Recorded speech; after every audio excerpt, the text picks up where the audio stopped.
This is Winnipeg Sports Talk Daily with Andrew Hustler Paterson and Michael Remis.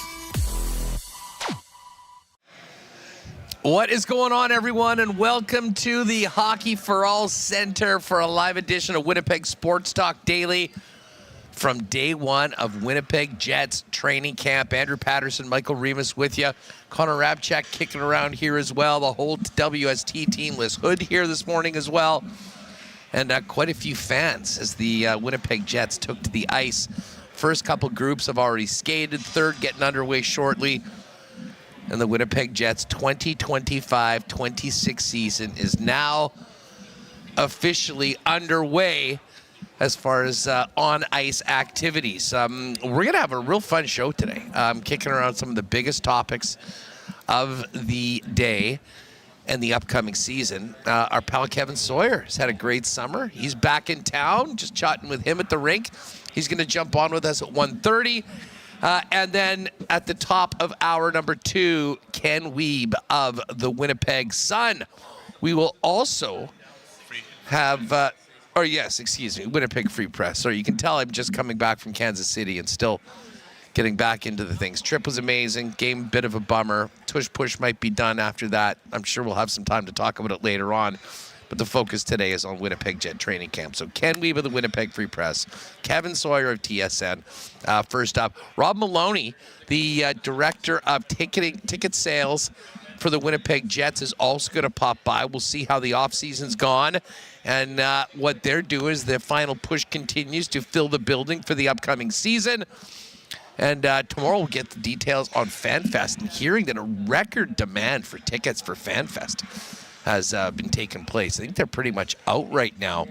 But it's going to be a great Saturday. And we will be here Saturday as well. Set up, of course, Illegal Curve will be doing their show as normally from 9 a.m. to 11 a.m.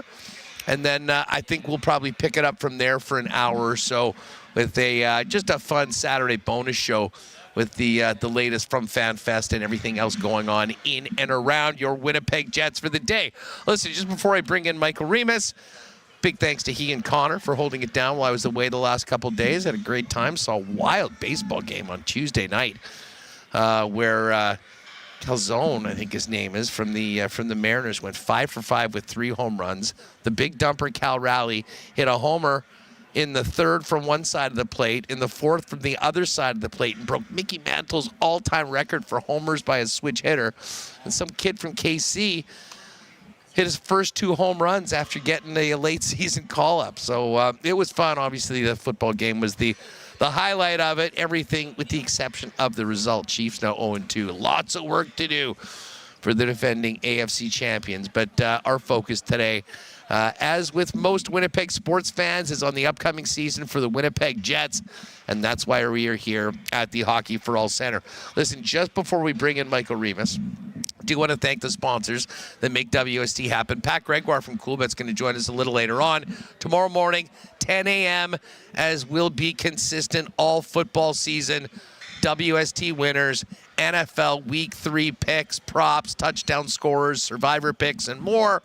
We will do that at 10 a.m., so make sure to join us live then. And we'll also want to thank our friends at Princess Auto. Of course, the HSC Millionaire Lottery. We have 7 days exactly to get in for those first early bird deadlines. We'll tell you about that coming up. Also want to thank Rolly's Transfer, St. Vital Dental Center, Canadian Club, and Manitoba Battery, F Apparel, our friends at Royal Sports, Boston Pizza, Little Brown Jug, Assiniboia Downs, Breezy Bend, the Winnipeg Jets, Fans First, and of course we will get to a Why Not question of the day for Not Autocorp at Waverly and McGillivray. All right, let's Let's get this show on the road. We'll talk Kyle Connor, Mark Scheifele, Kevin Cheveldayoff, Jonathan Toews, and more. And look who's here. On location. A little bit more to do before an on-location show in the morning. But looking good. New Q-Zip looks good as well, Remis. This is the time, we're in the media scrums. Everyone in there's got a Q-Zip. Sportsnet, TSN guys, Q-Zip, Jets.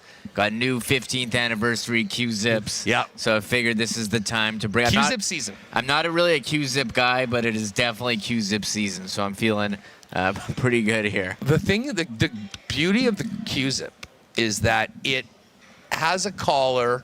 Mm-hmm. It's nice. I mean, you can get away with wearing it as a quote-unquote sort of semi-formal thing, but it's still relatively comfortable, like, a sweatshirt or something like that. Looks good. It's definitely some function here in the rink. I'm not as cold as we will be when we're in the rink on Saturday for FanFest. Yes. I am preparing us. I've got like cardboard boxes that I'm going to be ready to put our feet under because I have froze. It gets wet, but I am excited to see everyone come out. And I think a lot of excitement for the Jet season. There should be President's Trophy winners last year. Everyone's still talking about the Game 7 win over the St. Louis Blues. Still incredible. Jonathan Toews is here. Very exciting. So let's turn the page on the new season.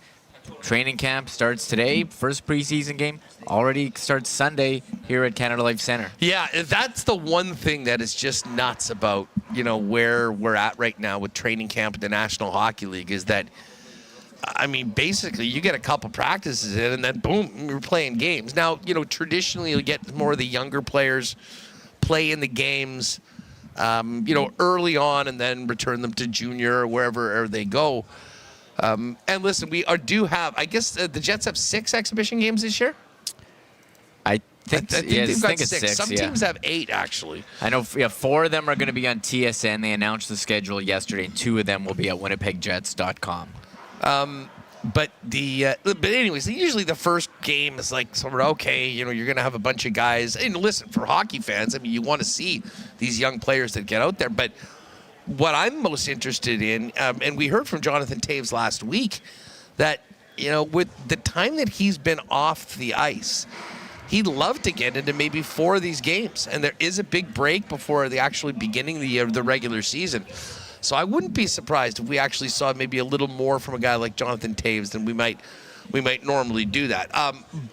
All that being said, let's face it, and we get to Connor and Kevin Cheveldayoff in a minute.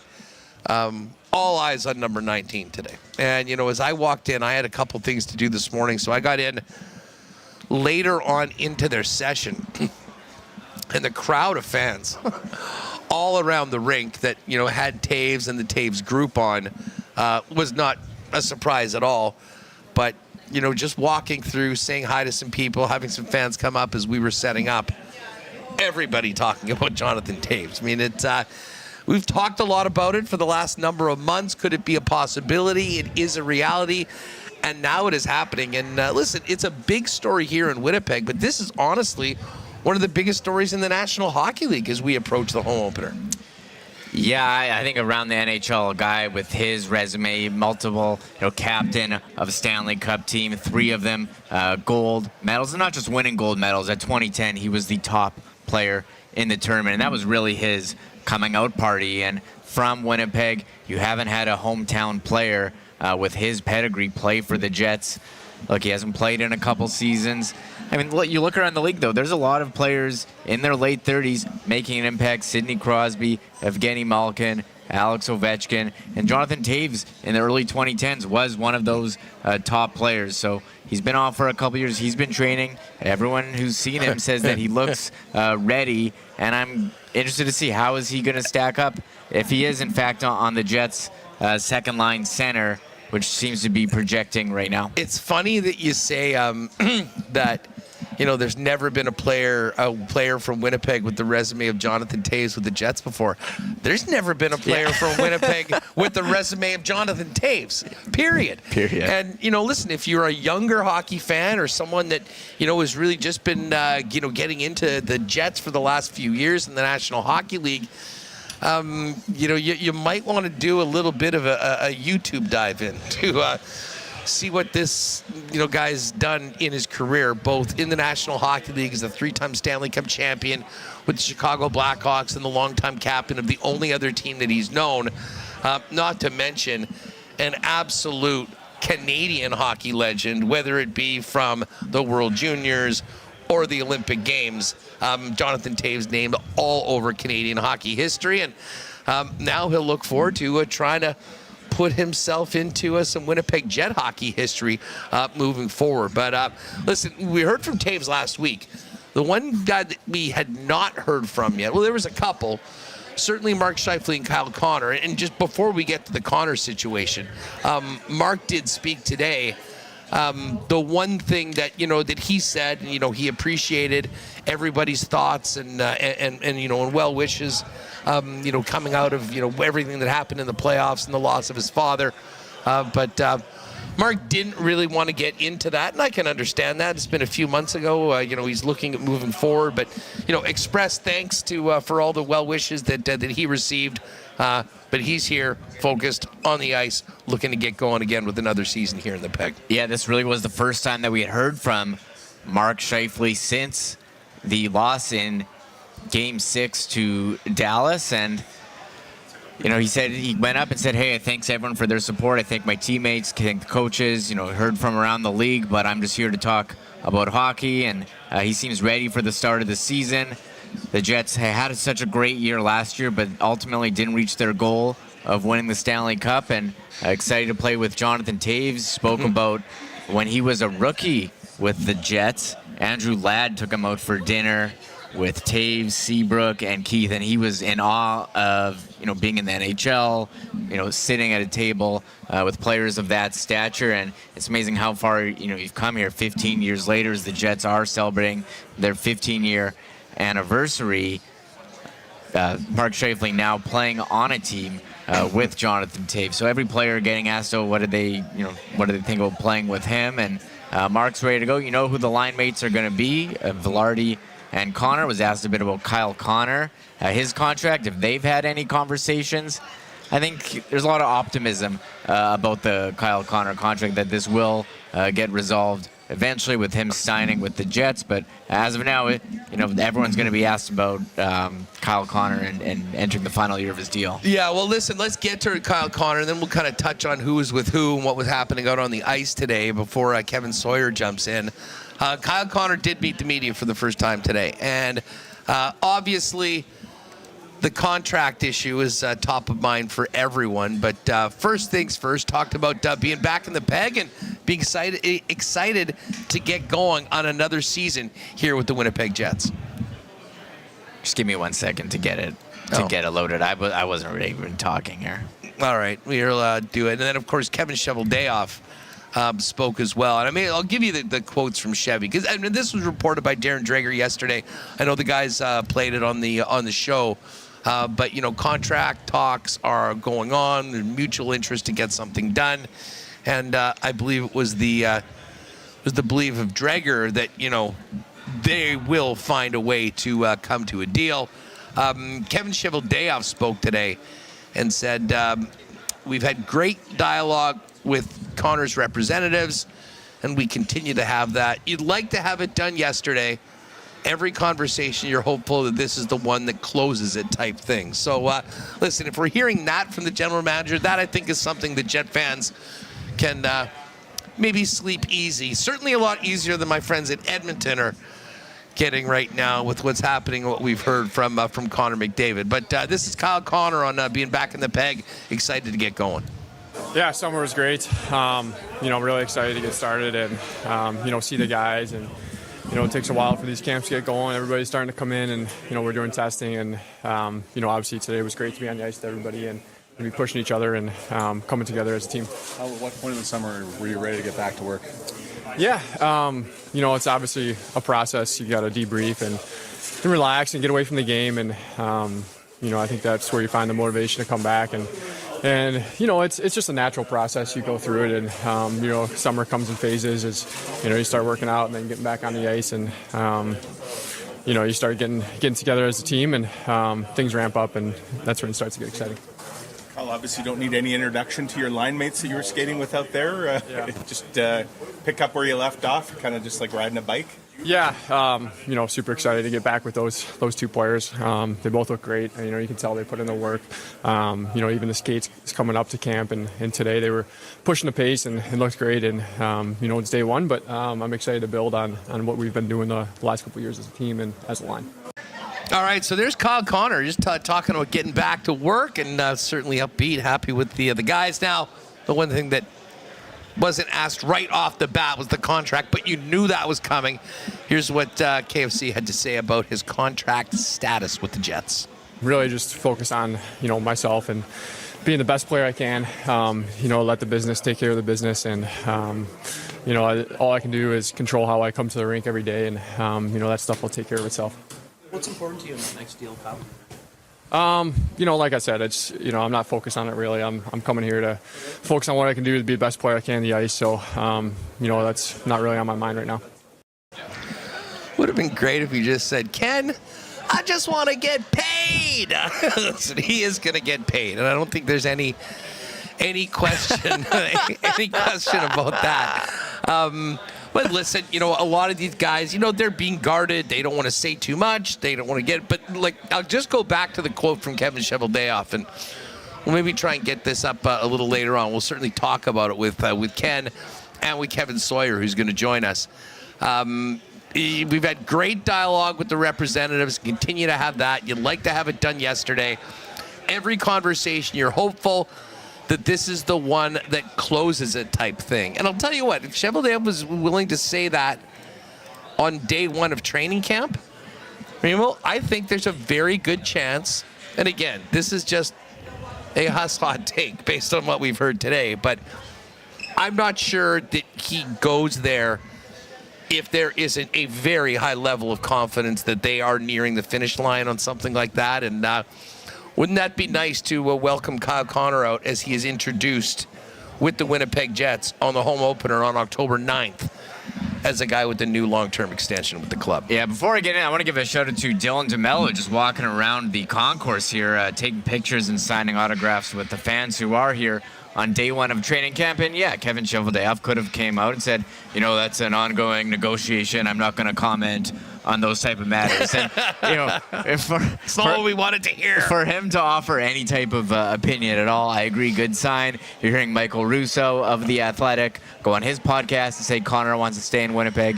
Darren Dreger is saying they're having conversations on insider trading. This is all very positive, and you're not hearing the the ship has sailed of him. You're not hearing that. So it seems to be very positive, and I imagine it's about finding the common ground. Maybe a bit of waiting to see where some of these other guys sign and where Kyle Connor would slot in there. But I think reason for optimism. Yeah, exactly. I'll take a quick look here at the official WST panic meter on Thursday, September 18, and it's low.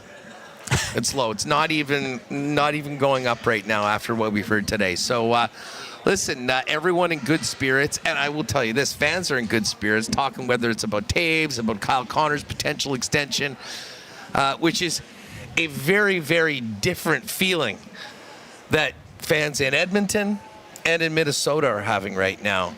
I don't think Vegas, the Jack Eichel thing, is a big deal at all. They've got the money. They'll figure out a way to get that done. And if not, they'll have a ton of money for some other star player that wants to go there. But, man, the fallout from the Kaprizov, it's going to be I assume that the Wild are probably starting today as well. I cannot wait to hear.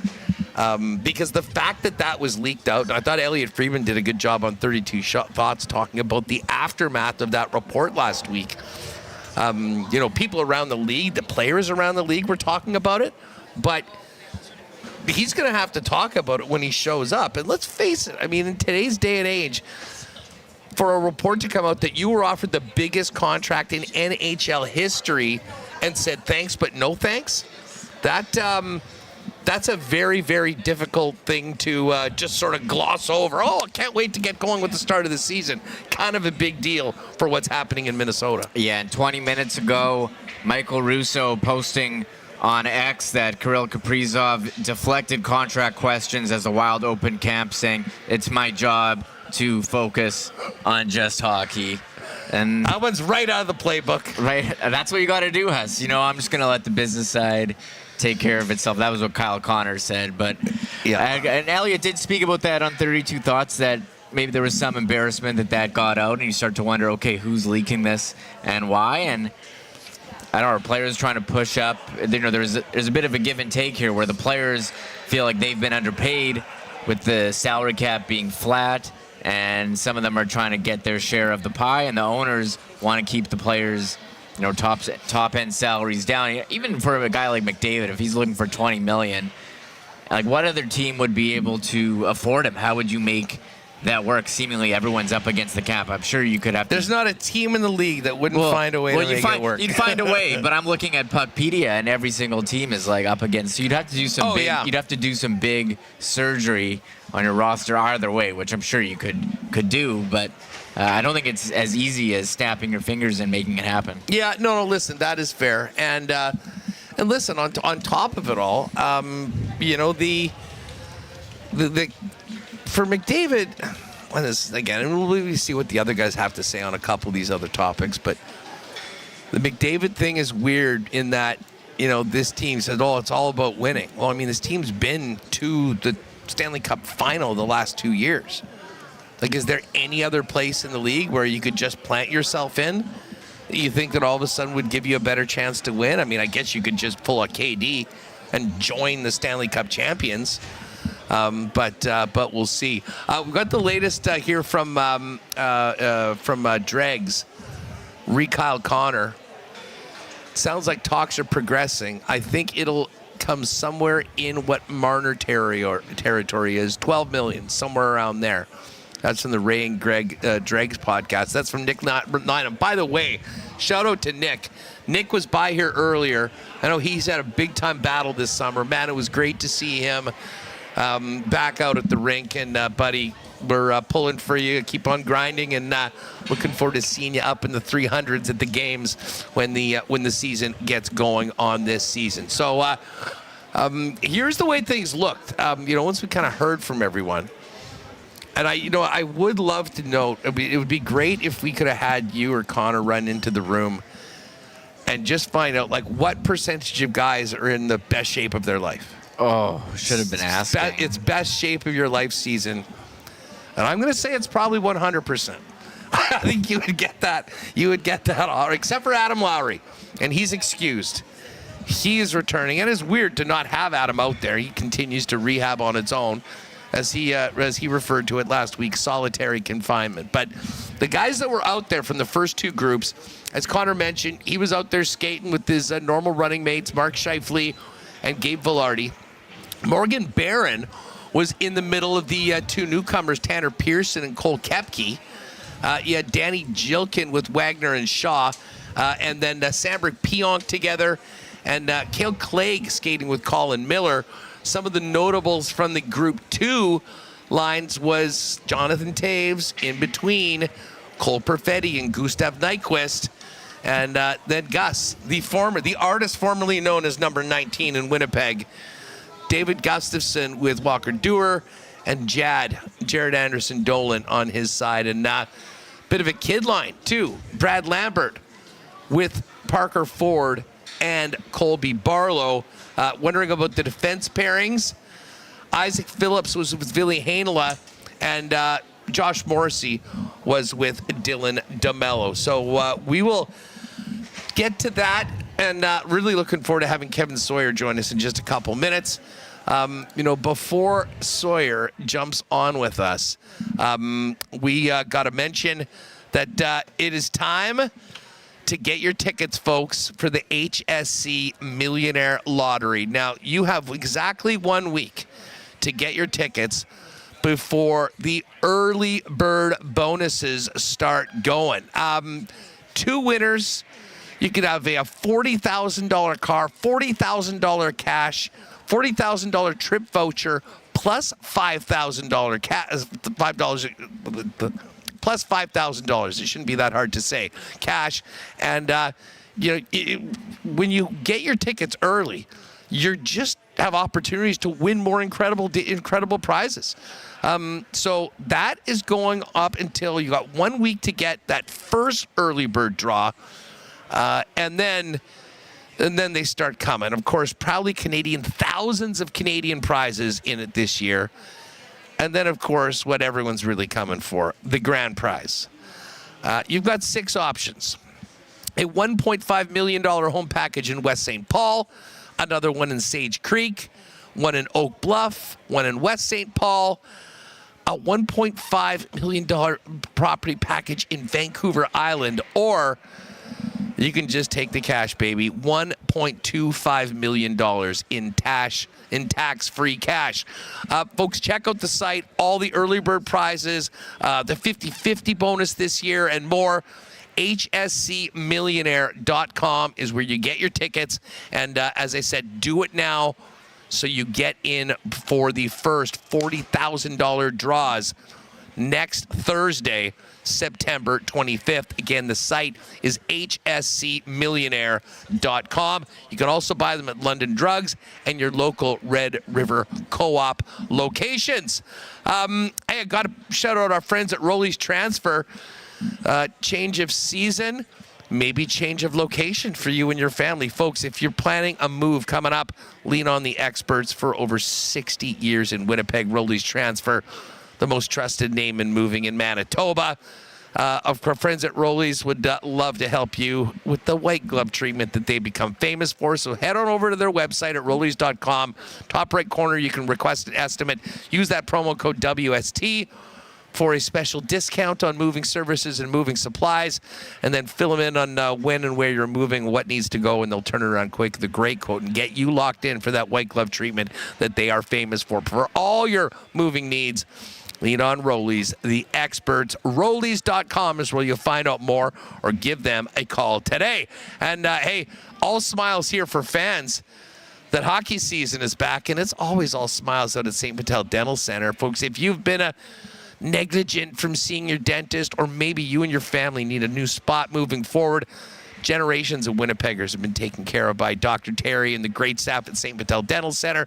Now they've got a beautiful new facility at 167 St. Anne's with convenient free parking right behind the building and a full slate of services in a beautiful new environment, from things like checkups and cleanings all the way to more integral processes like dental implants. Go to stpateldental.ca for more information and to book an appointment, and make sure you tell Dr. Terry and the gang that your friends at Winnipeg Sports Talk sent you. And hey, big Bomber game on Saturday. Sounds like Chris Strevler is the most likely starter. He's been practicing as the number 1 this week. Who knows? I mean, depending on what happens, you might be forced to have a drink or two. The official spirit of the Winnipeg Blue Bombers, as you well know, is Canadian Club, and there is a special CC label bottle available right now while supplies last at your local Manitoba liquor marts. So get on down, Bomber fans, to your local MBLL. Grab your Blue Bomber label bottle of CC, and while you're at it, grab a club pack of the CC and ginger, the citrus smash, the half and half, and make the most out of a little bit more summer weather before it is officially hockey season. Canadian Club, your official spirit of the Winnipeg Blue Bombers. All right, it is great to catch up once again. Guess who's back in town? It's none other than Kevin Sawyer. Kev, how was the summer? What's going on? 1,853 kilometers yesterday and the day before. Ooh. It's good to be back. It's a long haul from Christina Lake, British Columbia, where I spent my summer. It was awesome. A lot of outdoor stuff. Motorbiking, golfing, swimming, fishing. Gotta love it. Oh, it was good. Now it's time to get back to work. I'm sure you're ready for it, though. It takes, to be totally honest, like probably all players. I remember when I played, I get this pit in my stomach the last few days before I head out.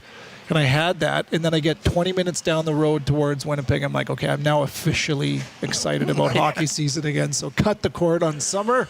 And yeah, happy to be back. Where'd you stop on the way? Or did you just crush it? You know what? There's been many times. So this is my 9th year. I can't believe that's happened so fast. I know, 9th year. And there's been, I bet you 5 times I've driven the entire way. So that's about 18 hours. But I chose to stop in Regina yesterday.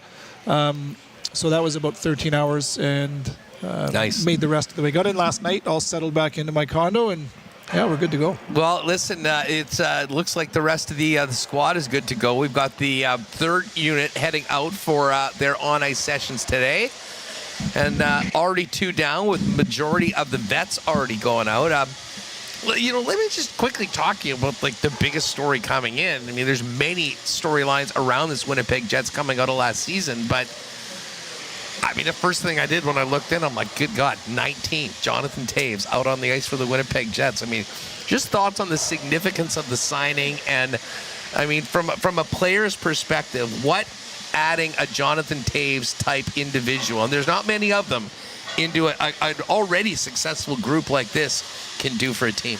Yeah, the first word that comes to mind for me, and just kind of watching them out there, first of all, I think about the young guys, and like the sense of, I don't know if awe is the right word to describe it, but I mean the adoration, right? Like this is a huge thrill for a lot of these young guys, but it's seriousness, and Captain serious. But I mean, anywhere Jonathan goes, you know that team means business. And obviously this is only his 2nd team, but he's here to see and find out at what level he can get at. But like Kevin Cheveldayoff said, he's here to win because this team is in win mode. The first thing I thought of, to be totally honest with you, when Jonathan signed was, man, like it's too bad timing-wise that Nikolai Ehlers is gone, because at that time that second line was only missing, and all due respect from Vlad to Vladdy, he was missing a true second line center. Now they're missing Nikolai Ehlers, and they've got Jonathan Toews, so his job becomes automatically harder. I think a lot of people would agree, hey, win some faceoffs, be in the right place, be defensively responsible, get the puck to the wings. I'm not saying that isn't the goal for Jonathan now on that second line, if that's where he ends up starting and staying. It's just going to be a bigger challenge because Gustav Nyquist, if that's where he ends up, isn't going to be a Nikolai Ehlers. I'll say this, I'm jumping around here a bit. I think there's a huge opportunity here with the second line. Is it as good as it was last year? Well, the answer to that now is no. Can they get there? Yeah, but they have to get there in a different way. This almost forces Winnipeg's hand, in my opinion, or presents an opportunity to go from light, fast skill, because to me that's how I would define the top 6. Not to say that everybody's light, that everybody's fast, but that's the identity of the top 6 with Nikolai here. Now that he's gone, there's an opportunity to fill that void and maybe tweak the identity to become a little bit more heavy, a little bit harder to play against in that sense, where he's still got lots of skill and speed, but they need to find a different way to compete in their top 6 that's a little bit more playoff ready. So opportunity there, and Jonathan Toews can mentor anybody into that. He knows how to win. I love that you went there right away, because to me, the story of the preseason early on will be, how's Toews look? How's he feeling? And how's he clicking with 3 players that obviously have never played each other? Cole Perfetti, who's returning, there's such a bright future and a bright present, I would argue.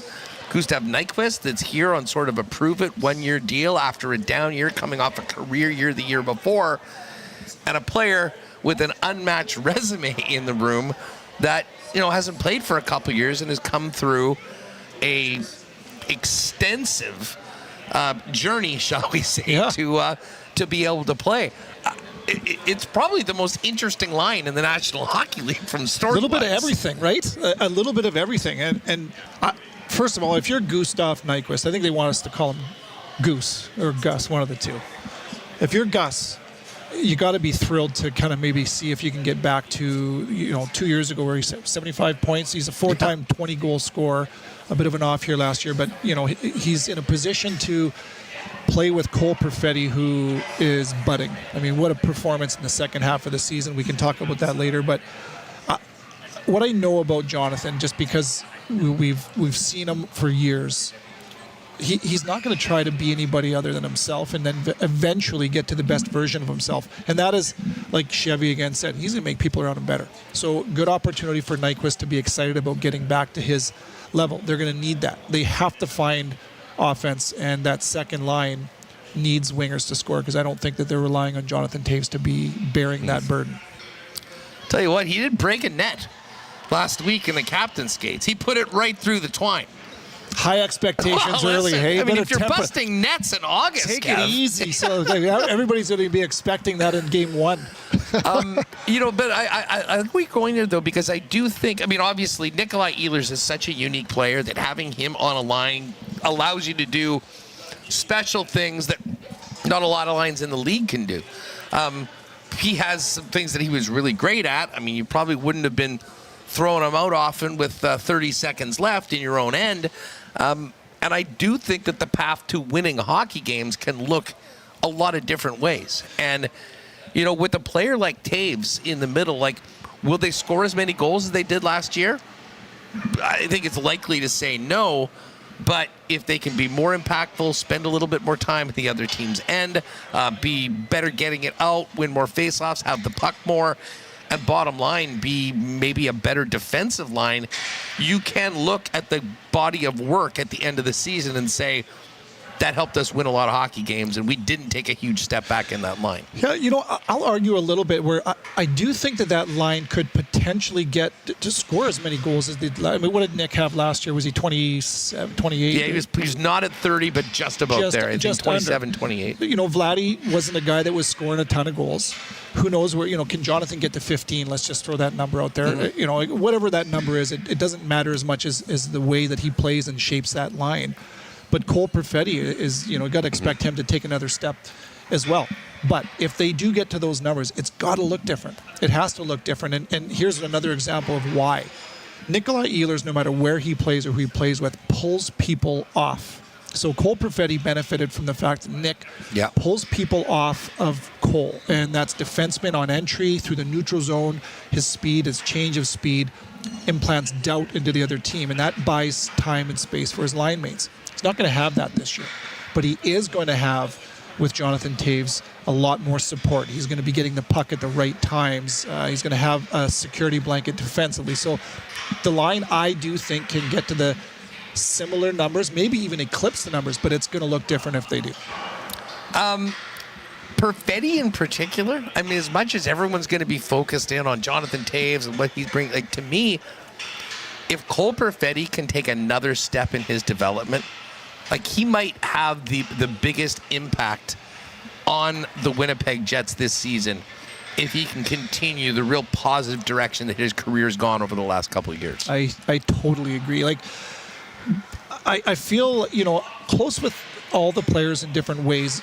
I've really gotten to know Cole well throughout the course of these last few years and talked to him in depth when no one's going to his stall. He's struggling. He goes 20-plus games, 2 years ago without scoring, whatever the story or narrative was. And I've talked about this before. He has grown up the right way. It's been a slow burn.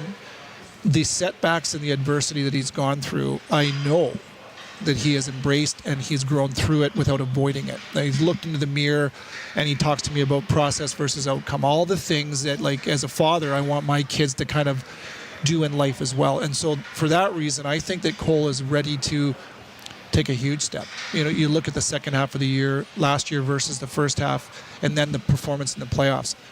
He's ready. He now grinds. He's not afraid to play in traffic. He's functional, defense, all the things. I think having a guy like Jonathan Toews around is only going to highlight that even more. Well, he's already etched himself into all-time Winnipeg Jets history. Winnipeg 1.6, version 1.6. I mean, come on. And I'll tell you what, he looks great. Although everyone looks great. As I said, I think if we walked around and asked NHL players how they're feeling, we probably have a 99 to 100% response rate of best shape of your life. It is best shape of your life season right now, Kevin. Yep.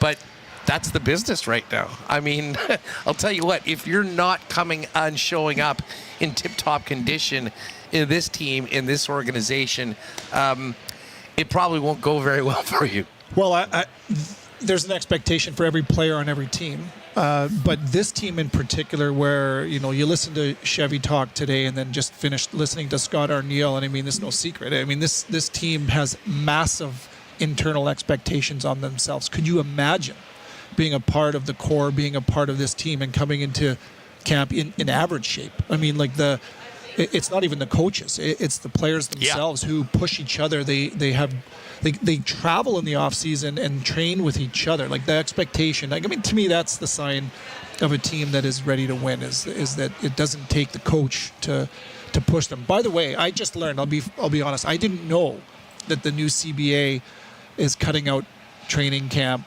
testing. So that's gone now after this year. This was the last year where NHL teams can actually do the testing on players. I don't think that matters for most players. I mean, it's the era where you come to camp in shape.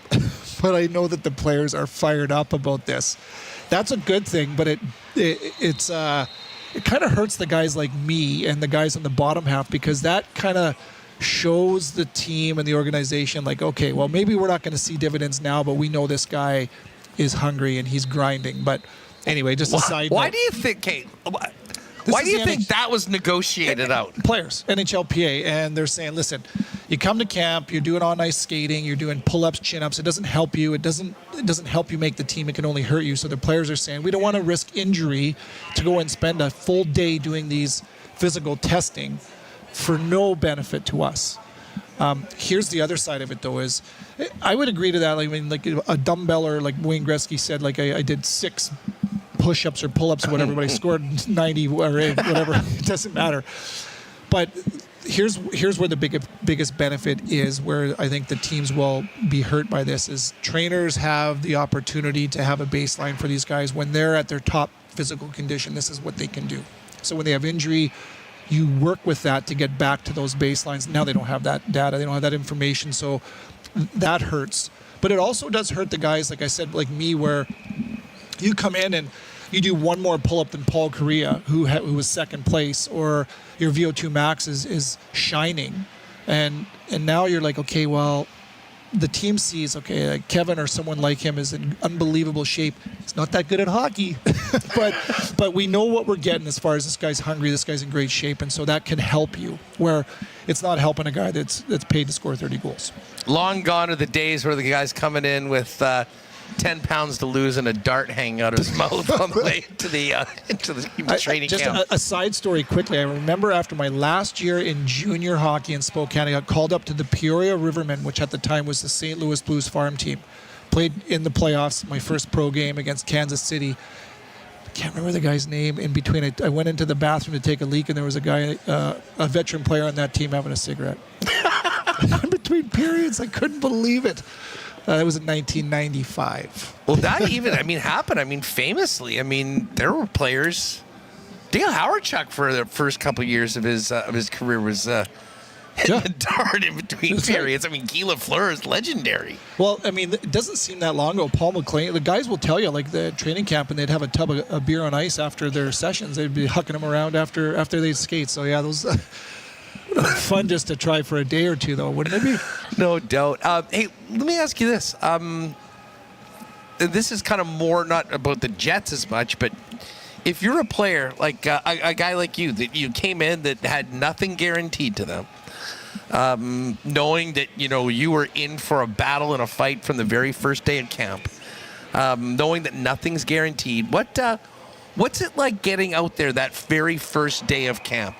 Because I think there's a lot of players right now that are in that very situation, even some that might think, I've got long odds, but this is still a great opportunity to put myself in a much better position in 2 weeks than I am today walking into the building. Okay, well, I'll answer the question with a question. Do you remember being younger and maybe you're in high school and you're thinking about asking a girl out, and you think about it for 3 weeks to the point where it's almost a relief, whether you're going to get shot down or not, just to walk up and actually do it because you're tired of losing sleep, you're tired of the stomach aches, the stress. It's the same thing. The biggest sense of relief for guys like me, and for me certainly, was to get on the ice day one of training camp. The anticipation, the nights you lose in sleep because you're fighting the biggest, toughest guys. Have I worked hard enough? I know I'm on the bubble. How long am I going to last? All those questions aren't running through your mind anymore because it's like you're let out of the stable and now you just go. And that's I think a lot of players would tell you that the toughest time is when you have to think about it. The easiest time is when you get to go and do it. Very interesting. And like, listen, the last few years we've been always talking about the battles on the blue line and the players that have been signed. But this year's different to me, Kevin, in that you got a really talented player in Elias Salmonson that, had a strong year with the Manitoba Moose. He'll be challenging to get in. But ahead of him, there are 9 players on one-year deals. I mean, even if you take out your top defensive prospect in Salmonson, just guys that were on the team last year are battling to be on the roster right now. I mean, give us your thoughts on, listen, there's some guys we know. Sandberg and Morrissey and Pionk are going to be there, but that bottom half, the third pairing, the press box spots, and someone that's going to probably be on the odd side out. To me, it's the most interesting defense group and situation that I think we've had since the team came back because of all the one-way deals. Yeah, I totally agree. It is very deep, isn't even the word to describe it. You look at the bottom pairing, and you got guys like Fleury and Miller and Stanley and Shen, Heinola, if you want to throw them in. So it is interesting because I personally think that guys like Lambert, Chibrikov, Salamonson, at some point here need to be given an opportunity to see what they can do and be pushed a lot like Kyle Connor, Nikolai Ehlers, etc., where in their young stages. Although this team is ready to win, those guys need to be pushed and they need to be a part of this here at some point in the near future. Now, is Salamonson going to make this team? No. That's not part of the plan here. Anything's possible. That's not going to happen. But I will not be at all surprised to see him getting some reps along with those other two I mentioned with Chibrikov and Lambert. But the defensive pair, you talk about internal competition. No different than last year. Guys like, I'll use Logan Stanley. Some games great, some games not so great. That has got to bring out the best version in Logan Stanley. Ville Heinola has got to be thinking, this is got to be my last chance to find a way to crack the lineup. I don't know how he does that. You look at the depth chart, he's got to be number 9. But today, today he's got to be that. But you've got like I mentioned, I don't have an answer for you as to how that all works out. But what I do know for sure is that internal competition. Everybody wants to be a part of this. That's for sure. What do they do? It's funny you mention that with a guy like Salmonson, and I'm with you. I think that the smart money is that he's going to be starting this season with the Manitoba Moose. But what do you do if a young guy like that in a position is just simply outplaying the other guys eligible for that spot, on a third pairing? I think bold isn't a word that I would use to describe Kevin Cheveldayoff. He's calculated and he needs to be in this market, there's no doubt. And what a job, in my opinion, he's done again this offseason. But I can't see anything other than a bold move. And normally trade deadline is a very active time. Of course, July 1st isn't. I think that there's got to be a package made to move a couple guys out of town. If Salamonson proves that he starts off well with the Moose, if that's in fact what happens, gets some reps up here and shows some flashes, I think that, man, you got to move some guys. You got to make some room for these guys, and you don't want to debilitate them just because of numbers ahead of you. All due respect for Colin Miller or Hayden Fleury, etc. These guys have been a part of the solution, but are they a part of the long-term future here? No. So the only solution for me is, are we going to see some, a couple of these guys packaged up and maybe moved to get a small return to make some room? Yeah, and Miller, it's interesting because Miller is the one right shot of those other, Ville, Stan, and Fleury all normally play on that left side, where Elias is on the right side. And I don't doubt that Colin Miller would have. See, the thing is, if Elias was in the mix to actually play, Miller would be a perfect guy to have, as one of your extra players on a bench spot. To me, it comes down to, tough decisions for the future of Ville Heinola, the future of Logan Stanley. Basically, they just signed Hayden Fleury. They had to make that decision this summer, and they made it. I think we know exactly what's going on with him. But to me, you want to talk about crossroads. Both Stanley and Ville Heinola, every practice, every preseason game right now, there is not a lot more time for these guys to make their final case to be on the roster, to be in the lineup before some decisions that could change their where their career goes from here are made. I thought last year was that year. I thought last year we were there, Me and too. certainly we're here again. It's funny, on a side note, just last skate, I don't know if it was Taves that shot the puck, but Billy Hainela took a shot in the back of the foot, and he went down hard. And I'm like, not a third year in a row in training camp for the poor guy. But yeah, I mean, this is it's do or die. And I mean, for him too, I'm sure. I don't want to speak for him, but I know if I was him, I'd be like, listen, put my best foot forward, and if I'm good enough to make this roster or make the top 7, great. If not, get me out of here. Like, you know what I mean? Like, it's time. So I wouldn't be surprised to see, like you said, some tough decisions. I mean, they have to. They got too many numbers. And I mean, listen, for a player like that, I mean, like in the way that could end up being one of the best things that could happen to him. I mean, he's a guy that needs to play. Yep. And there hasn't been a lot of chances. I mean, listen, it's pro sports. If you got guys that are better, they're going to put those guys in. But you look at the landscape of the National Hockey League, and I would say, there's 3 or 4 younger teams that are rebuilding that have nowhere close to the depth that the Winnipeg Jets do on the blue line. And I guess the question is as to whether one of those teams would be willing to give up an asset just to get that, or, will he be one of the many players that get a second chance through waivers? Yeah, it's an interesting thing to pay attention. I remember last year at trade deadline day, again, I pay attention to body language from guys that, most everybody is relieved, and maybe some guys, and again, I'm not speaking from, but I mean, some guys are disappointed. I can't help but wonder if Billy was disappointed, and maybe there was a bid to try to move him. Mm-hmm.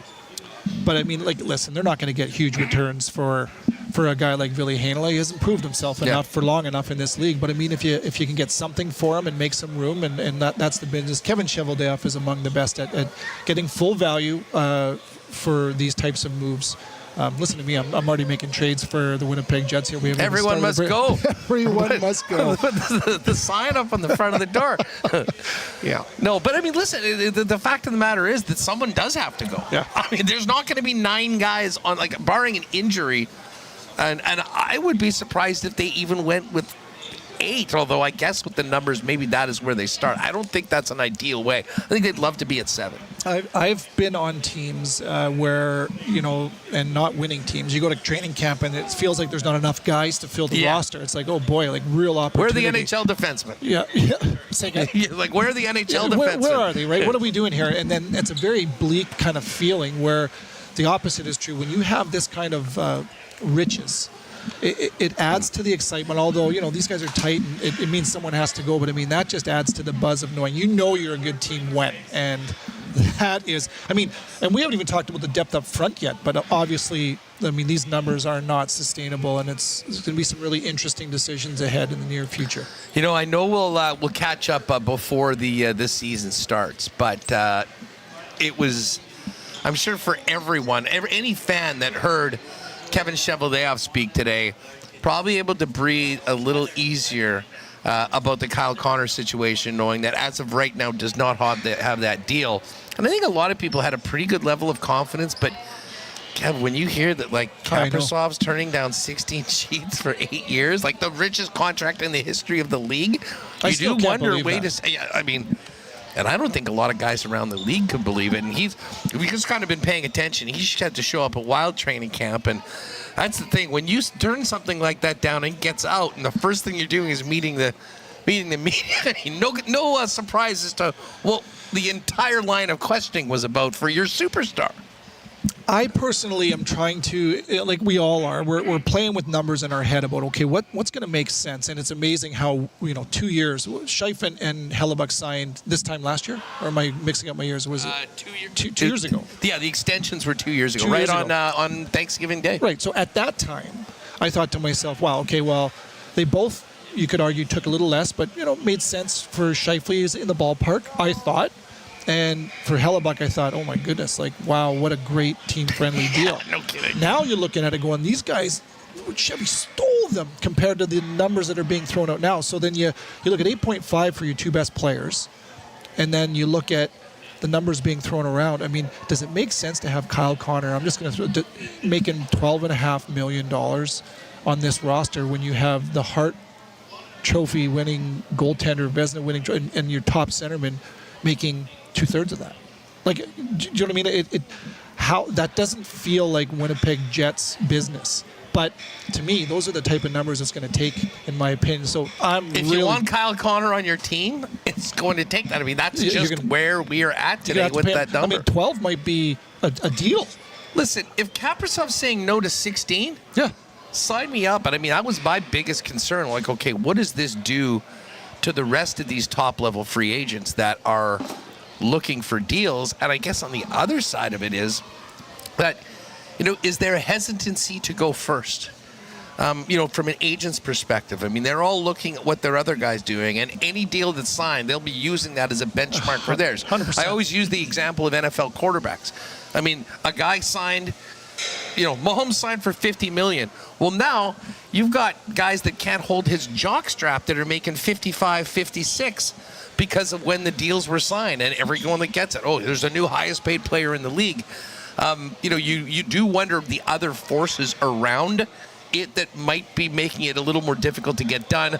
All that being said, though, from what we heard from Kyle Connor, Darren Dreger yesterday, and Kevin Cheveldayoff today, certainly sounds like in comparison to some of the other situations around the league, things seem to be progressing in a very positive way for both the player and the team. It feels that way to me, too. I don't know why. I just don't feel like big news is on the horizon with Kyle Connor. It doesn't feel that way to me. I could be totally wrong. I was surprised to see that 2 years ago with Scheif and Helly. But I got to say this, and this is going to date me in a fossil, but I liked it better when the cap was a hard cap and we weren't having these conversations about, like, for me, this hurts teams like Winnipeg. I mean, like, how do you compete with a cap that's, what is it, going up to, 7.5 a year over the next 2 years? Yeah. I mean, how does a small market team compete with those types of numbers? That's a tough thing. That's a tough thing to make work, but Kevin Cheveldayoff has always found a way to make it work. And the other thing I'll say too is, don't forget, like, this is a team that is primed to win, and their window to me is big. And I don't think that players that stay here are looking to get every last penny into their pockets. It's more about, okay, dollar value plus opportunity to win. Yeah, I mean, I'll say this. The Connor scenario was interesting in that, it will be a record-breaking contract for the Jets. But, I mean, when you see what he's done, I mean, he's certainly proven himself, and he's going to get it. Like, are you a National Hockey League team? You're playing in the NHL? Well, guess what? That's what it's going to cost to keep this guy around. And I'll tell you what, I'm just happy that he is in a situation where it seems to be loves the place, loves the team, loves the chance to win, and going to be looking to do that because, to your point, it is almost impossible to build a team in a market and situation like this if you are not retaining your own players and you're not hitting on some of the picks like they've done with Kyle Connor at 17. That's exactly right. And listen, you look at Nikolai Ehlers, who left town. I know he was happy here, but if you look at it too, he was on the second line his whole career. You know what I mean? He was only on the first line power play for one season. And, to some degree, I'm like, okay, I can see this. Maybe he wants to go out and try to be a superstar and be the guy or on the top line. Well, Kyle's been the guy or part of that equation for years now. So, I mean, it's not like he's looking to go somewhere else for a new opportunity. You can take that off the table. You can't play the guy anymore. Well, he's committed, and this is the other thing. I mean, when you're looking at making that sort of commitment to a player, listen, we always knew that he could score, and bottom line is that what's going to, get you your contract. But the evolution of Kyle Connor as a player that was more than just a one-trick pony at scoring goals has been so significant. And honestly, one of the biggest reasons why I think the team has had the success they've had in the last couple seasons over the course of the entire body of work. I agree. He's an offensive-minded player, and everybody knows that. But I do still stand by the thought of, his little decisions and his little stick checks and his defensively, he is just fine. And if he's not on a team like this, I mean, obviously he would stand like a sore thumb. So he fits absolutely perfectly. Let's go back again and just, how huge was it for Mark Scheifele and Connor Hellebuck to sign those contracts? Because you think for a second, Nino, all the guys that re-up this year, soon we're going to be talking about, we're talking about Kyle now, soon we'll be talking about Josh Morrissey. These guys love each other. These guys really are tight. So that I mean, if Mark Scheifele and Connor Hellebuck don't re-sign, you're looking at a total. That is Totally the most. different team. I think it's safe to say, and I don't think this is an exaggeration or hyperbole, that day, that double signing, the most impactful day in Jets 2.0 history. There is no question in my mind. Outside of maybe announcing the team's coming back. Right, but to your point, I mean, like it changed the entire complexion of the direction this team is going entirely. Like we're talking about, are you going right or are you going left? Yeah. And because of that, I mean, I think that you've got a great opportunity for these guys to stay. I mean, you look at you got a chance to win not just a Stanley Cup, but be in the conversation for years to come. Get those pipes ready for 60 plus on the tube with our man Dan. Great having you on the program, my friend, and we'll look forward to doing this again as we get closer to dropping the puck. But glad to see you back in Winnipeg, and can't wait for the season and you and Dan to do your thing and entertaining all the Jet fans on a nightly basis. Yeah, pumped to be back, man. This is the first time I've really talked hockey today, and it's man, I've missed it. So looking forward to doing this with you many times through the year. I'll tell you what, me too. I mean, there's been so much talk. You got Bomber season, football, and the NFL just started, and I knew we'd come back and we show up here at the Hockey for All Center on Thursday, and it would be go time. And it's going to be a real interesting camp, and cannot wait to get going on with the season. You have a great one, Kevin. Thanks for doing this. Thanks for having me, buddy. All right, there is Kevin Sawyer, who joins us live. Of course, he and Dan Robertson back as the voices, I should say, of the Winnipeg Jets on TSN all year long, and 60 games. And Kevin's so generous with his time. We'll love to have Kev jump on with us on a regular basis, and we'll have to check in with Dan. Very interested to see what Dan did over his offseason too. So we'll hopefully get Dan on in the next few days as well. Listen, Ken Wiebe is going to join us coming up in just a few moments. Let me give a big thanks to our friends at Princess Auto for their great support of Winnipeg Sports Talk. Of course, Princess Auto, proud sponsors of your Winnipeg Blue Bombers. And guess what? Oh, the next game at Princess Auto Stadium is sold out. That is nothing new. You can pop by your local Princess Auto store, though, for the best deals on the most unique assortment of tools and equipment around. Everything you need to complete the projects on your list or start something new is waiting for you at Princess Auto. They're at Panet Road. They're at Portage Avenue West. They're out in Brandon for our friends in Westman. And, of course, you can always shop online 24/7, 365 over at princessauto.com. I was emailing with our pal Donnie from Manitoba Battery. And the gang at Manitoba Battery is ready for the upcoming season, ready to drop the puck. And they are, not that we want to think about it, but very much ready for hockey season. If you know what that means winter. Manitoba Battery has the best deals on the best assortment of batteries for literally everything. I mean, listen, the campers, the boats, the ATVs that got us through a real fun summer. Now it's time to make sure your car and your truck are ready for the Manitoba winter, not to mention that sled that you'll be pulling out. Bottom line is, as Donnie always says, wake up, Winnipeg, stop overpaying for batteries at the big box stores, get the best prices in town, period, and shop local with Manitoba Battery. Hey, not only do they have 2 locations now to serve you, Logan Avenue and Dover Court Drive, but if you're busy, no worries. Give them a holler. Order online at manitobabattery.com. They'll deliver the batteries to you for free anywhere inside the perimeter with any purchase over $60. It is just that easy. Big savings, shop local, Manitoba Battery. Get at them at manitobabattery.com. And speaking of local, huge thanks to the fellas at F Apparel. Guys, if you are looking into your closet and realize you might need to up your menswear game as we get into the fall and winter, there's only one place to go in town. That's F Apparel, the #1 spot for custom men's clothing, with suits starting at $400, chinos, golf pants, and custom shirts, both tucked and untucked styles, and the best selection of menswear accessories around. Pop by and see them at F Apparel, 190 Smith Street, just a slap shot away from the arena. You can also check them out online at EPHapparel.com for more information on promos, great deals if you're in a wedding party, and you can make an appointment to pop in for a fitting as well. F Apparel, again, 190 Smith Street, and EPHapparel.com online. All right, while Ken joins us right now, let me just put this out to the chat, and we'll get to some of it with Ken, but why not question of the day for Not Autocorp at Waverly and McGillivray? What is the most intriguing storyline to you as it pertains to Winnipeg Jets camp? I mean, there's a bunch of guys we know that are going to be on the team. We got a pretty good idea about the way they're looking to set up the lines.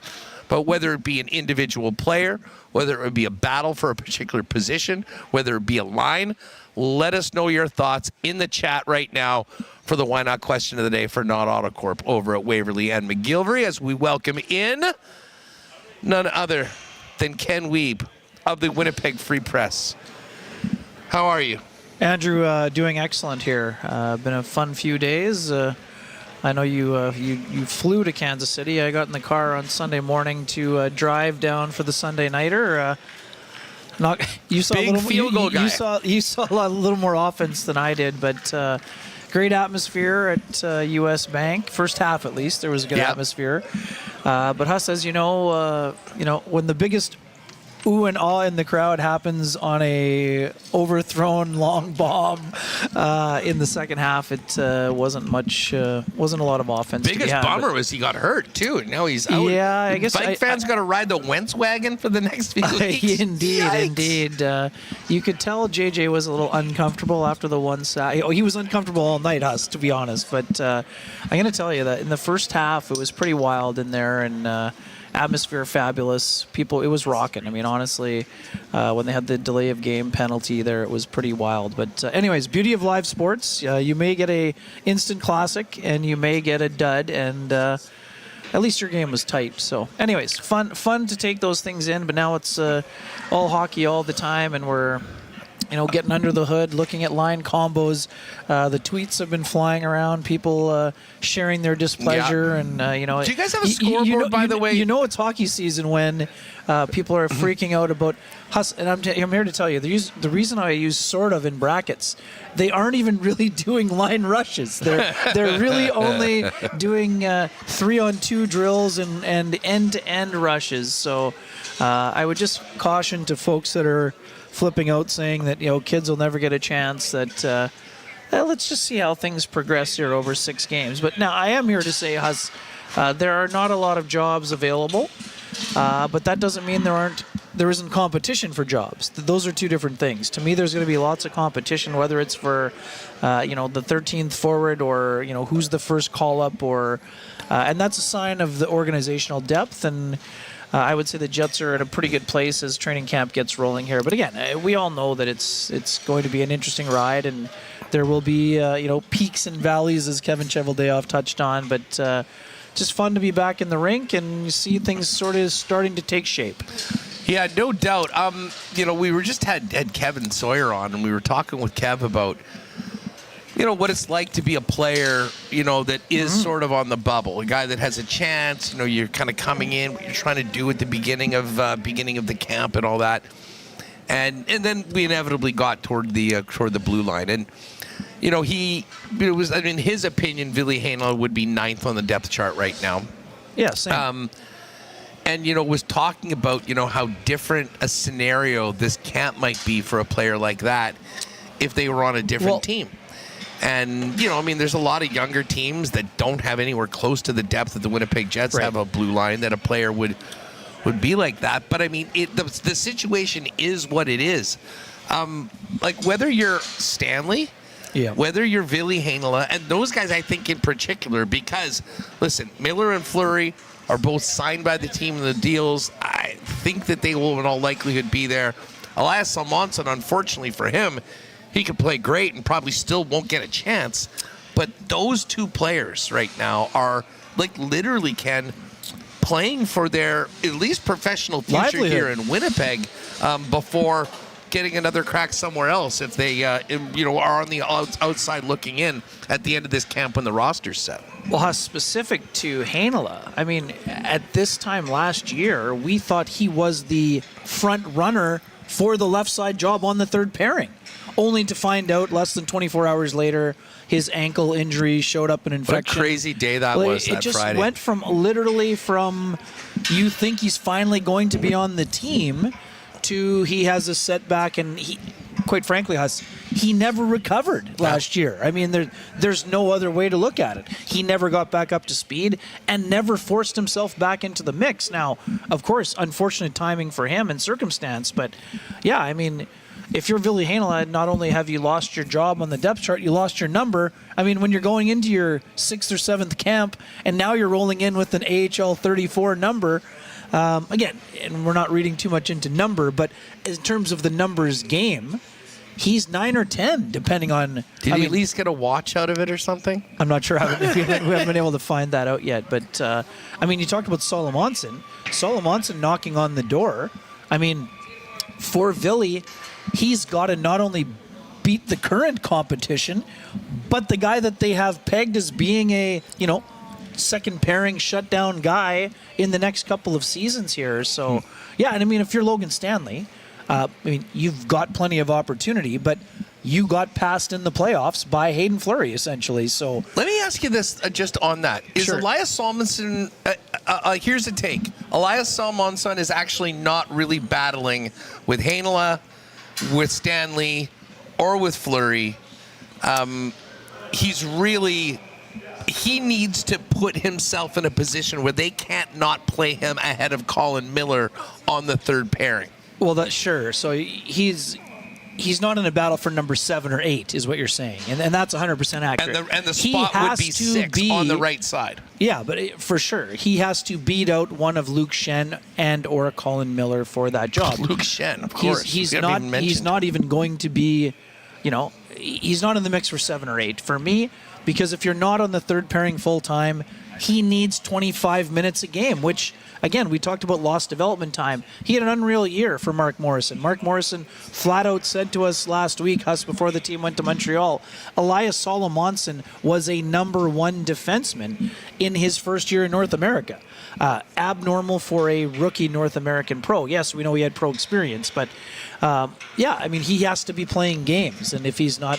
It's hard to envision, outside of what happened last year to the Jets, with Heinola and Stanley both being on the shelf, it's hard to envision a scenario where Elias Solomonson is in the top 6, unless he beats out one of the veteran players, which will be challenging. So, again, Solomonson, we're just seeing him now. He's looks like he's a more mature player, and he's in great shape, ready to roll. Just a matter of, when that time is going to come. But again, that's the beauty, right? We're talking about competition, and Huss, like I said, this isn't just the job battle for, maybe there's a spot on the 4th line. These guys are jockeying for position, for call-ups, for everything else. There's also a get-to-know-you stage here. We just watched Samuel Fagemo go bar down in a recent play right here. So anyways, learning to see where guys fit in, what they do well. What we do know, Huss, a lot of the American League players have significant NHL experience. I mean, we're talking about defense here. Huss, Cale Clegg has 97 NHL games on his resume. The former Brandon Wheat King, most likely to be Solomonson's partner with the Moose on the top pairing. But if one of those guys gets claimed, Cale Clegg is all of a sudden the number 8 guy in terms of being a call-up guy, or maybe being up and being the Kyle Capobianco or Dylan Coughlin as we saw last year. So we say it every year. Jets want to have the ability to go 10 deep. They easily have the ability to go 10 deep right now, but there's probably going to be a waiver situation or a trade or an injury to deal with before camp is over. Okay, I'm going to masterfully frame this question, Ken, to give you the opportunity to not only touch on the situation here in Winnipeg, but some others. How would you compare what you were hearing and seeing from the Winnipeg Jets, the general manager, and Kyle Connor, as opposed to the situation in Minnesota and in Edmonton? Yeah, I mean, Kevin Cheveldayoff, made it clear that there are discussions happening. I would say Kyle Connor was less than forthcoming, is how I'm going to put it. It was clear that he had a game plan for how he was going to handle the scenario, and that game plan did not include providing a lot of insight or shedding much light on what A, is important to him in the next contract, which I asked him directly, or B, what the timetable might be to get that deal done. We played that clip, and I said, Kyle, just go, I want to get paid, Ken. Like, that's not a question. He's going to be. But it certainly does sound like, from hearing from Drager, but Cheveldayoff's quote earlier today, you're hoping that the next conversation will be the one that gets it over the finish line. That, to me, tells me that they are well down the road in a very good space in comparison to some of the other situations around the league. For sure. And I mean, sorry, I just have a small soapbox situation to sort out quickly here. Please, do you want to stand on it? Or? I've been telling you for quite some time that Kyle Connor wants to be in Winnipeg, Huss, but why didn't he tell you that today when you asked him? Our pal Mike Russo, when our pal Mike Russo goes on his podcast and say he's hearing that Kyle Connor wants to be sticking around Winnipeg, then all of a sudden people are like, "Whoa, it must be a done deal now." You probably told him that. I did not tell him source, that. Ken Wiebe of the Winnipeg Free Press. No, Mike is very dialed in. He doesn't need me as a source. But anyways, that's neither here nor there. But to me, again, when it comes to reading the tea leaves, Huss, past history, often a good indicator of the future. Last time, we've talked about this before, Kyle Connor missed all of training camp when he needed his last contract. So the fact that it is not done on day one or before day one, or, might not even be October 9th. It may be October 9th or before that. Could be another Thanksgiving call-in show from the grocery store. I said if they do that, I'll drive down to Grand Forks Target just to do our live reaction. I think they'd like to set up shop for you. They can see, sponsored by. Here we go. But yeah, again, you have a very patient person in Kevin Cheveldayoff. You have a very patient person in Rich Evans. You have a very patient person in Kyle Connor. So everyone has the same goal. At least that's what it seems like right now. There's no ambiguity. There's no kind of lingering things just hanging in the air that maybe I may not want to be around here. Or, but again, at the same time, we also there's no question as to where Kyle Connor fits. Like last year with Ehlers, we're saying yes, the Jets would love to get a deal done, but are there more minutes available? But with Kyle Connor, there's no ifs, ands, or buts. Kyle Connor is the top line left winger, top producer, top goal scorer, top power play minute muncher, on the penalty kill, on the Olympic team, all of the things. So it's just a matter of finding the number. And again, I understand that the recent developments with Kaprizov are making people shudder a little bit in terms of what that AAV could look like. We know it's going to be 10 figures, but how high up on the 10-figure chart are we? I mean, maybe it feels like a month ago we were talking, you and I, about Panarin kind of money, and that had some people shaking. And then now the Kaprizov stuff happens, and you're like, well, if it's not 12, what might it be? You know what I mean? So the glass ceiling is about to be shattered in this organization in terms of financial outlay for one player. It's going to a player who has become a centerpiece and foundational piece of the organization. What that number looks like, to me, it's going to be a shock and awe number immediately, but then it's going to be like we looked at, the Hellebuck contract, the Scheifele contract, even the previous Scheifele contract. Initially, you brace yourself, and then you go, okay, well, once 3 years into the deal, when you look at the landscape, you're thinking, oh, well, a top 10 point producer getting that number. Oh, that makes sense, right? I mean, that's just kind of the way it goes. And we've been talking about this for a long time. I mean, even the McDavid number is going to be lower than it probably should be. And then what we found out, too, that when you compare the NBA salaries to the NHL salaries to the NFL salaries, all of those things, market correction was a word Sean Reynolds, my podcast partner, was trying to, engage Kevin Cheveldayoff with today.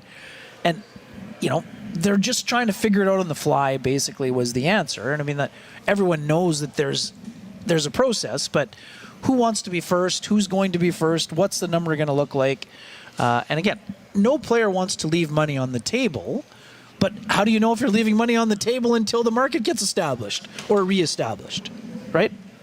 Yeah, I mean, listen, the whole money on the table thing, like these guys are going to get a lot of money For sure. I still Big dough. This whole Kaprizov thing just blows my mind that you get offered that, and that's still a no. Like, what is that? That asks way more questions. Does this guy want to be here?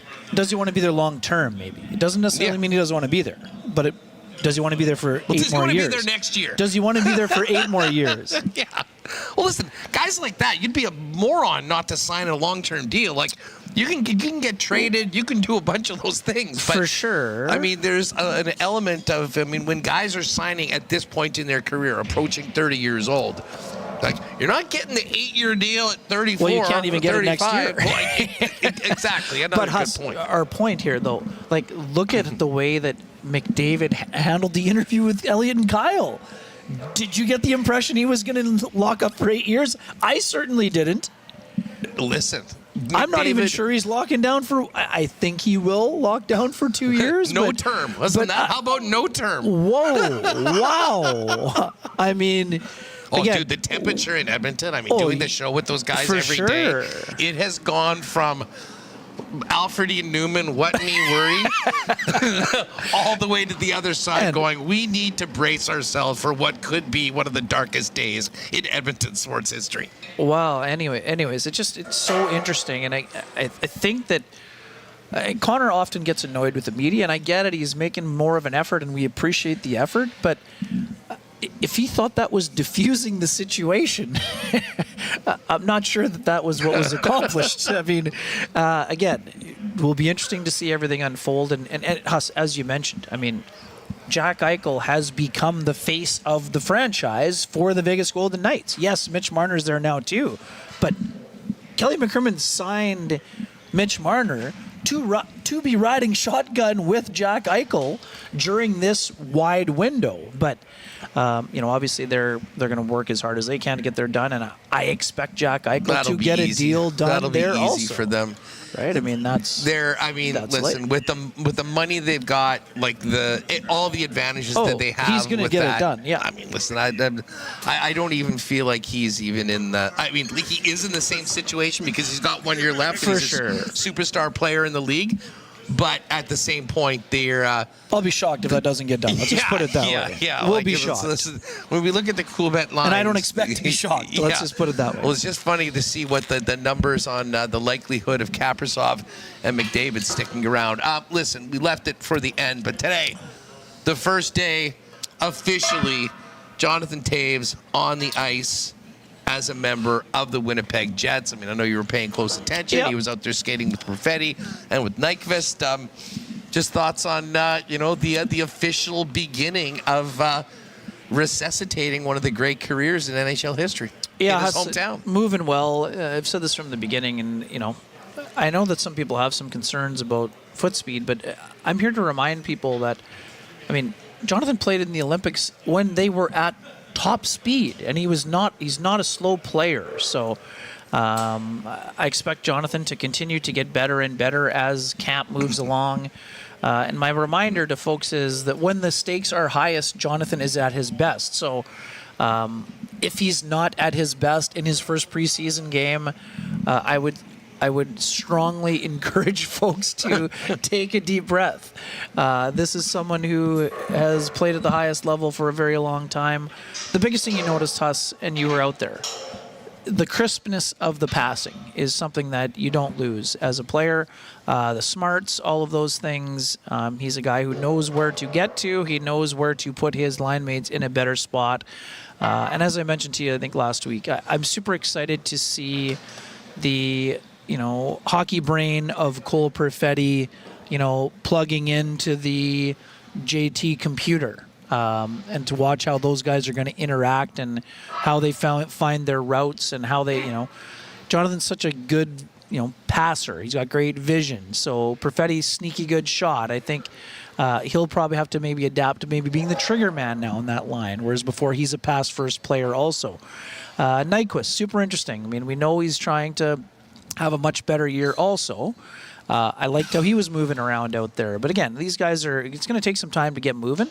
But Jonathan Toews he's ready for this. He's excited for this. And Huss, I spoke to someone yesterday who knows him quite well, and I have to keep that under the hood just for a little bit longer. But someone who has been to the top of the mountain with JT on multiple occasions, he out loud said during the interview, "I'm effing pumped for him." Like, this is not someone who, in retirement needs joy in his life. The fact that one of his ex-teammates and close friends is that excited for the comeback, I think, again, just put... Is this for a piece coming up in the Winnipeg Free Press? Yes. Okay, good. Sorry. So is it just a secret that you're going to tell us at some point? No. I definitely, it's going to wait a while. It's probably more for the start of the season, but... And again, someone who's seen the entire journey, sort of seeing how, highs of the highs and maybe some of the lowest of the lows. And, again, just sort of as a teaser, he's like, and you and I have talked about this, the whole, not coming back to be average. Yeah. He said to me, average? That doesn't sound like Johnny. So let's just put it that way, Huss. People who know him well are not expecting him to be anything other than, an impact player. And speaking of impact players, Nigel Dawes just rolls by. in the house. Yes, indeed. To lean on him at some point this year. So the king of the KHL. You can go in if you want some beautiful, nice, charcuterie and high-end meats, fine wine, fine wines, go. exactly. Yes. Wiebe, looking forward to doing this with you again all buddy. season long. Great to be with you. Have a great one, and we'll catch you back here tomorrow. Yeah, enjoy the rest of camp. Should be a lot of fun. We'll be digging into all kinds of fun subjects as we move along. Bills by 40 tonight? I'll take the under, but not by much. Right on. All right, there's Ken Wiebe of the Winnipeg Free Press. Rob Mullowney is going to join us in just a couple of minutes. He's, of course, going to check in on how things are going with putting butts in the seats for the upcoming year. I can't tell you, speaking with some friends at the Jets, overwhelming demand for FanFest tickets, more than ever before this year. I think it is pretty much full already for the festivities on Saturday, so that certainly is a good time. Listen, let me quickly get to fan feedback, brought to you by Fans First, your number one spot for buying and selling on the resale market. Great spot if you are a season ticket holder, need to get some out, and of course, no added fees on fansfirst.ca. There's a lot going on about the conversation about these upcoming contract negotiations or deals. I see Rob Mullowney saying, I'm starting a rumor, 8 years, $100 million. Dude, that might be exactly where it comes in, to be perfectly honest with you, if it does have an 8 in front of it. The Eagle Eye says, the salary for a team's top player doubled in the past 10 years. Pretty darn close. Pretty darn close when you think about what Wheeler and Scheifele were making, on those deals before. In the $6 million range, and now we're talking about potentially having a 12. Would be the first double-digit player in Winnipeg Jet history. And, let's see. Then Richie Dunlop, 97 to Winnipeg. Yeah, I don't know about that. And Phyllis said that interview gave me pause. I don't think it's a done deal with McDavid at all. Listen, what I keep coming back to from the Kyle Connor, and yes, as Ken said, he didn't give us anything today. That's fine. It's the first day of camp. They'll lock in all the cliches, getting ready for the season, lock it in. But when you hear Kevin Cheveldayoff say, we've had great dialogue with Connor's representatives and continue to have that, you'd like to have it done yesterday. Every conversation, you're hopeful that this is the one that closes it type thing. So it's not like they're just beginning to speak. So that is certainly a great thing. Again, fansfirst.ca. Great, appreciate to them for the fan feedback segment. All right, speaking of tickets, we're going to get the latest on what's going on with the Jets as we get ready. And I do have some good news just on that. and we'll get into this at FanFest, but the WST ticket nights are back, and we are pumped. We're going to have some seats for the home opener. So stay tuned. This is probably going to be one of the most in-demand games we've had in years. We'll let you know hopefully tomorrow, for sure on Monday, how you can get in for the WST group for the home opener. And then as of Wednesday next week, we should be live with the other games. We'll roll them out, but the next game is going to be Nikolai Ehlers' return November 21st against the Carolina Hurricanes. So stay tuned. The season is back. We are going to be back, and we're going to be looking forward to seeing all of you for the crew up in the 300s with the Winnipeg Sports Talk section. Listen, just before we bring in Rob, we got a big NFL game tonight. Hockey season is back. It kind of feels like it's a perfect time for a trip to Royal Sports. All the new NFL gear is coming in by the day, so if you want to jump on a bandwagon or just get some new gear for your favorite team, Royal Sports has it. You want a Taves jersey, Velarde, all that, they've got you covered. Tons of Bomber gear for this stretch to the playoffs, and of course hockey, the #1 hockey superstore in town for over 50 years, with everything from skates, sticks, full equipment, goalie gear, stick tape, pucks, you name it. If you're getting ready for the season, one trip to Royal Sports, and you are good to go. 750 Pembina Highway. Make sure to follow them on Instagram as well for the latest merchandise drops and sale information. Hey, I mentioned that Thursday nighter tonight between the Bills and Dolphins. Looking for a great spot to watch that and all the NFL action throughout the year?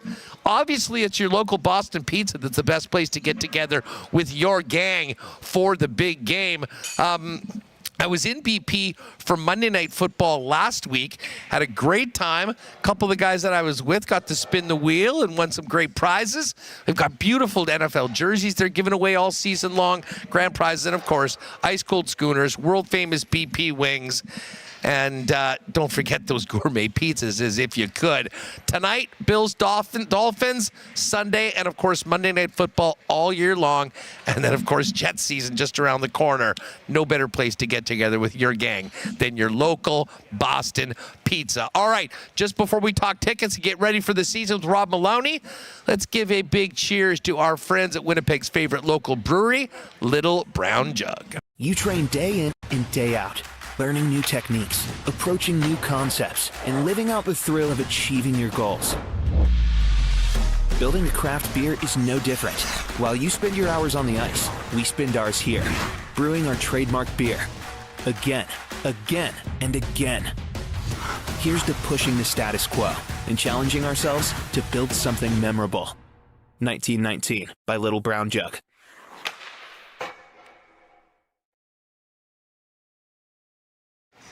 All right, the season, of course, is just around the corner. FanFest on Saturday. We got some preseason games. Home opener on October 9th. And pleasure to welcome back to Winnipeg Sports Talk the Senior VP of Ticket Sales and Service, Rob Mullowney. Rob, great to see you here as we get going on another season. Great to be here. Great to be here. Thank you. You know, for a lot of people, this is sort of day one. For the players, this is day one of the season. I know you and your team, this is far from day one. Been working hard all summer long, really dating back to the playoff run of last year. How are things going? Are we continuing to trend in the right direction? And are you happy with where things are at as we get ready for the preseason? Yeah, I would say satisfied. We'll start with that. We're very satisfied where we are. And just to go back to what you said, we've been talking about and working on this season since January of last year, starting with our renewals and getting in the market with new sales. So we're gonna be at 10-5 with memberships when we kick off the season opening night. Opening night's going to be sold out. So for me, that's just another indicator of the momentum and where we're going and where we're building towards. So very excited about that night. Still more to do, but I like what I see. Yeah, I mean, listen, that is going to be such a special night. Not only, I mean, we'll be raising a President's Trophy banner, the first ever division title banner in Jets 2.0 history, but Jonathan Taves back as well. I'm sure that maybe helped get the phones ringing a little bit throughout the summer. A lot of real excitement for such a great hockey story and a Winnipeg hockey legend joining the team. For sure. It's a great story. Great story for him. Great story for us. Great story for our market. You talked about FanFest earlier. I mean, that's sold out. And I think that's just another indicator of why. I mean, having Jonathan part of our team and lots of other reasons, President's Trophy, momentum. So a lot of really, really exciting things and positive things, and it all continues to build, and that's what keeps us going. As a season ticket holder myself, I was actually in the States coming back from Kansas City yesterday, and I got a little alert. And they said, they put the credit into my account for my Jets 360 app to use and stuff, which was a real nice addition the last few years that I'm not sure maybe a lot of people know about. But, the season ticket base is the lifeblood of the franchise. For sure. And I know how hard you and the staff have been working over the last number of years to do that. There's still, you'll always have seats that will be available for seasons. Even right now as we get ready for the year, there's still packages that are available. I mean, just for folks or businesses that are listening right now, give a bit of an idea about where you are at right now and opportunities to still be able to jump on board. It's never too late. Yeah, no, for sure. And I'll talk about a couple of things. I mean, as I said a few minutes ago, we're going to open the season on opening night at a membership base of 10,500, which is the largest we've been in a number of years. So that's really encouraging. Great news. There's lots of ways to become a ticket holder, a ticket member. A couple of quick examples. We still have our full season. We have our half season. We have our quarter season. Those continue to build and go higher. This off season, we introduced a new product called the Jets Passport. And what a Jets Passport is it's really our most flexible product, where essentially you buy a amount of tickets in a bank, but then you draw down on that bank through the year. So, for example, you and your friends want to go opening night, you can pull down from that bank. You want to take friends and family to a game over Christmas, you can do that. You want to take out some of your employees from work, you can do that. So it's not about every game. It's about building a product that fits your needs, your schedule, and you go when you want to go. So we like what we're seeing from that product. One of the things we talk about at work with our ticket packages is what we call small packs. And Jets Passport is part of that, as is our game packs. So as an example, with momentum, we're already ahead of where we were this year, and we still have 6 to 8 weeks to go an opportunity. So we're super excited about that. As we build towards our season, we have an opportunity on Monday night at the building called Select a Seat. And that's really just an opportunity where a fan can RSVP to that event, talk to our sales team, and come to the building and check out our inventory, sit in those seats, for lack of a better description, test ride where you're going to sit, and then we'll get you into a package that night and get you all set for opening night. Hey, as someone that cut my teeth at the beginning of this crazy ride, putting butts in seats, the select a seat night or the test ride is I will tell you, if you were thinking about getting seats and listen, it's a big purchase. For sure. I mean, you know what? And especially, one of the things, the best part about, if you're in a season ticket and you're in the same spot over on, you'll get to know the people and the other fans around you, and it sort of becomes part of, your own little community there. Mm-hmm. But, going in and having the opportunity to sit, realize how close you are to that bathroom, and there's that beer stand that I'll go to, or there's pizza. I mean, all of those little things can add into your satisfaction with where you are. So I really encourage people, if you are thinking about that, to take advantage of it. Then maybe you can let people know how they can get on that. But at the same time, Rob, for things like the Passport and for game packs, listen, people do want to support the team. They want to lock in and have their seats. But there are some other tangible benefits for fans to that they'll get by doing that, as opposed to just we're going to go to the game, we're just going to buy a couple extra tickets. Yeah, for sure. It's absolutely about more than just a ticket, and one of the things that we hear about all the time as a benefit, and if we go back to a few months ago in the playoffs, is our members are able to purchase playoff tickets in advance. Yes. And more importantly, they are able to buy tickets at better pricing. So as an example, our members last year in playoffs were getting tickets anywhere from 50 to, in some cases, 80% better than what the market was paying. Like, that is a massive, massive benefit. So we hear that from our members all the time. We certainly hear about the reduced pricing we offer our members on food and beverage. You know, you're going to a game, you're there on a high frequency, you're buying food and beverage. If you're a member, you're going to get special pricing.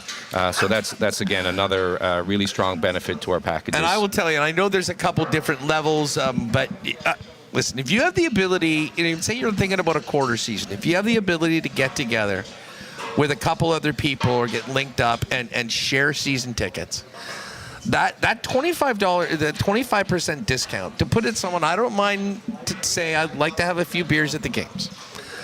And you often hear, and this is a general thing about pro sports, oh my God, the concessions, the beers, those sort of thing is just outrageous. And in the big picture, maybe it is. But I can tell you that at Canada Life Centre last year, the beers were, after the discount, were all in less than $10. I was at Arrowhead Stadium on Sunday. I bought a single beer. It was a 16-ounce beer.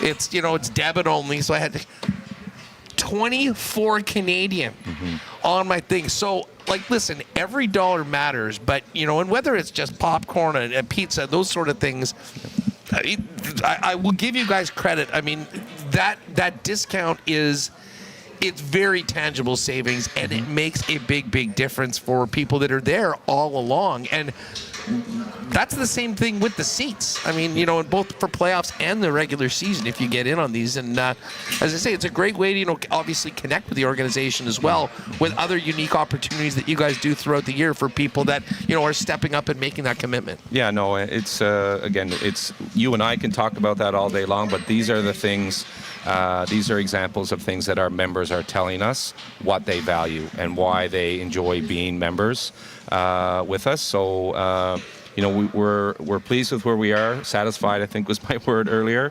But we still have got more work to do.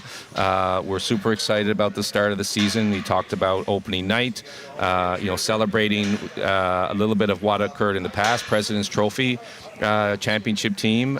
For me, one of the things I'm personally super excited about opening night is we're going to have the President's Trophy, the Vezina, the Hart, and the Jennings in our building. Amazing. For fans to see. I get chills when I hear that. Right on. I see our friend right there flashing his ticket. It's already in the wallet, ready to go. Love it. Love it. Well, Rob, listen, this is great. So FanFest is coming up. I know you and your staff will be set up here. So if you are already going to FanFest, and if you want to find out more information, pop by. I'm sure you guys have booths and people around everywhere. But if they're not able to, or they weren't able to get a ticket beforehand, now that it is full, how can people get more information and specifically maybe take you guys up on that offer for Monday and the event down at the rink? Yeah, everything is on our website, winnipegjets.com, tickets, and there's a link on our homepage about the select a seat, so you can drop in there. Anything you want to know about tickets is right there. It's your best place. And so we'll be here as well on Saturday. I can't wait to see everyone that's going to come. So, yeah, a lot of exciting things happening, and looking forward to it. Well, listen, we can't wait for the season. Looking forward to it as well. Glad to hear things are still trending in a real positive direction, and continued success to you and your staff. Appreciate it. Thank you. Trying to fill this building for a heck of a hockey team. Yeah, go Jets, go. Right on. Thanks so much. There's Rob Mullowney, the Senior VP of Ticket Sales and Service. Again, winnipegjets.com/tickets for all that information. And Monday should be a great night. I really do encourage you, as someone that sold a lot of seats in both buildings in this city over the year, it's a great opportunity to go in, see what's available, where you can go, and get a spot that you're going to enjoy for the rest of the year. Perfect. All right. P. Greggy's going to jump in.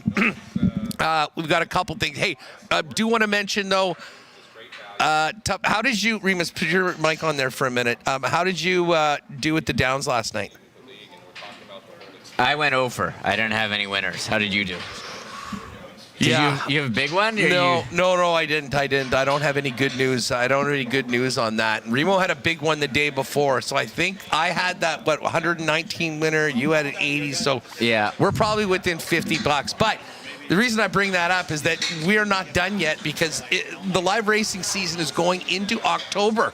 So we still got to believe 3 more weeks of Tuesdays and Wednesday nights. So we're back at it next week. You might normally think, oh, the track's done for the season. No. Now, it's open every day of the year since Christmas with VLTs and all that. But live racing Tuesday and Wednesday. And I think we've got 6 more dates in our head-to-head battle of the year. ASDowns.com for more information on all of that. All right, let's welcome in my pal, Pat Gregoire from Coolbet. Should mention to all of you that next Wednesday is the start of WST Wednesday Night Poker Series at Coolbet. Listen, we had a great time last year, and everyone that played, it'll basically be running the exact same. We'll roll out the link as soon as it's live and officially set up. But I want you to plan for Wednesday night, off night for the Jets, no football on, perfect night to do it. 8 p.m. We'll do it at Coolbet. So again, if you have a Coolbet account already, you don't need to start a new one or anything like that. You just click on the poker, download the software. It'll be your same thing, and we'll do it as we've done before. And hey, if you haven't played a Coolbet before, you want to get in on the football games or ride with me and some of our exclusives and the boosted parlays, which we'll have tomorrow on the WST winners live at 10 a.m. on Winnipeg Sports Talk. Use that promo code WST for a 100% bonus. On your first deposit up to $200. We've got a special landing page that we're going to launch in the next day or so, which will have links to the poker nights, anything that I'm throwing out up in the combos or the exclusives, and more great information as we continue to grow with our friends at Coolbet here on Winnipeg Sports Talk. Without further ado, let's get ready for the Thursday nighter. Pat Gregoire of Coolbet joins us now. Pat, Jake, and myself will hit all of our favorite picks for the Week 3 games tomorrow. Patty, how are you feeling today, pal? Feeling good. It's a Buffalo game day, and as we know, Josh Allen, the Buffalo Bills, have had Miami's number. With that being said, this spread seems very, very big. Everyone and their mother is on the Buffalo Bills. Leads me to believe maybe Miami's able to close the gap here and keep this one close. I don't know. What are we at now? Is it 12? Yeah, it's at 12. I think it even got up to 12 and a half at one point. Just an obscene point spread. You know, like they say, Huss, these guys get paid to play football too. But I don't think you can have the Buffalo Bills any higher right now after that amazing comeback victory against the Ravens. And then week 2, I mean, it was the defense that stole the show. Everything that looked like was very scary about that Buffalo defense, they showed up, and let's be honest, it was against the Jets, so I think we can kind of pump our tires. But there were some people who thought that could be a little bit of a letdown spot. That was one of the most popular picks, like by a lot of people that I really respect in the sports betting space. I mean, the Jets, a lot of people maybe were betting it because, they're trying to get the best line, and it was 7.5, and then it was 7, and then it was 6.5 and 6. Those lines don't move that much unless there's a lot of action coming in on the Jets. But the one thing, and we haven't spoken since I was away on the weekend, but if you look back, and we'll get into this a little bit tomorrow, a lot of the favorites that I've been kind of feeling like, oh, this is tough to lay those sort of points, they've been winning more often than not. There's been a lot of teams that have made big-time statements earlier this year, and those covers that you felt pretty nervous about laying the 3.5 or 4.5 points were laughers by the fourth quarter, Patty. It really has. But, when you look at right now, favorites right now are 24-8 straight up. When you look at the spread, it's still kind of impressive here, 18-14. Usually we see a lot of underdogs cover, and we see the public have a good piece of the sports book. Hasn't really been the case as much. I think you could safely say so far right now, I don't want to say it's been an exodus for the public. It's been, fairly even. But the good teams that everyone, think they're good teams, but you think that spread's too big.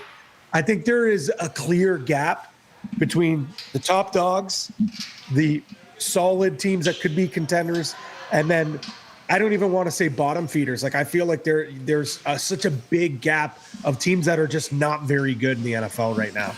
No, that is fair, and we're going to see one of the really good ones tonight and one of the teams that absolutely suck, and that is the Miami Dolphins, who are just a dysfunctional mess, and we're only 8 quarters into the season. Pat, okay, I've just pulled it up. The line has moved. It's now 11.5 at Coolbet. The money line, Bills minus 769. The Dolphins plus 640. Dude, I cannot remember a straight-up underdog of more than 6-1 in the NFL in forever. Even on games where we've had 14-point spreads before. But it just speaks to how good the Bills have looked so far and how atrocious the Miami Dolphins have been. And I said to somebody earlier today when we were talking about the game, and I was this sort of joking, I said, I think there's probably a better chance that Mike McDaniel is fired tomorrow than the Miami Dolphins cover this number based on what we've seen so far. But then I'm thinking, Pat, this is a divisional game. This is a short week. This is an 11.5-point spread, and every single person on the planet seems to be on the Buffalo Bills, which makes me very nervous, and it's starting to make me legitimately consider maybe going on the other side.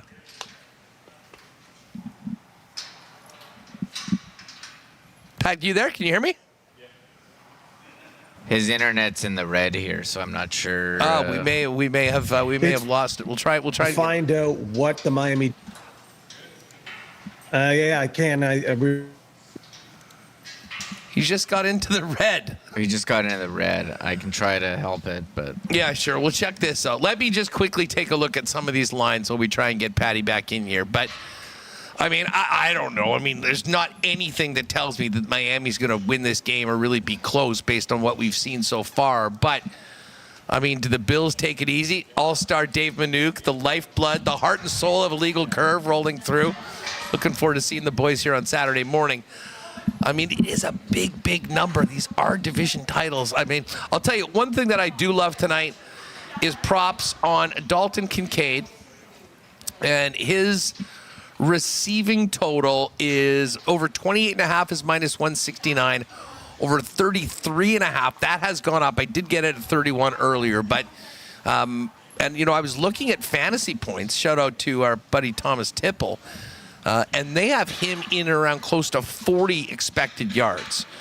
So if you want to get aggressive, you could potentially go with the Dalton Kincaid number, to over 38.5 at plus 116. Love the overs on Dalton Kincaid tonight.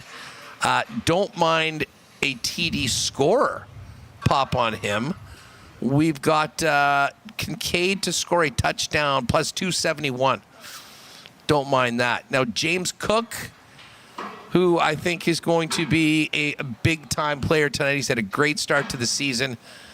He's minus 169 on a touchdown, so they're expecting him to get one. 2 TDs is plus 326. But I'm going to focus in on the rushing yards for James Cook. His total yards... over 71.5 is minus 114.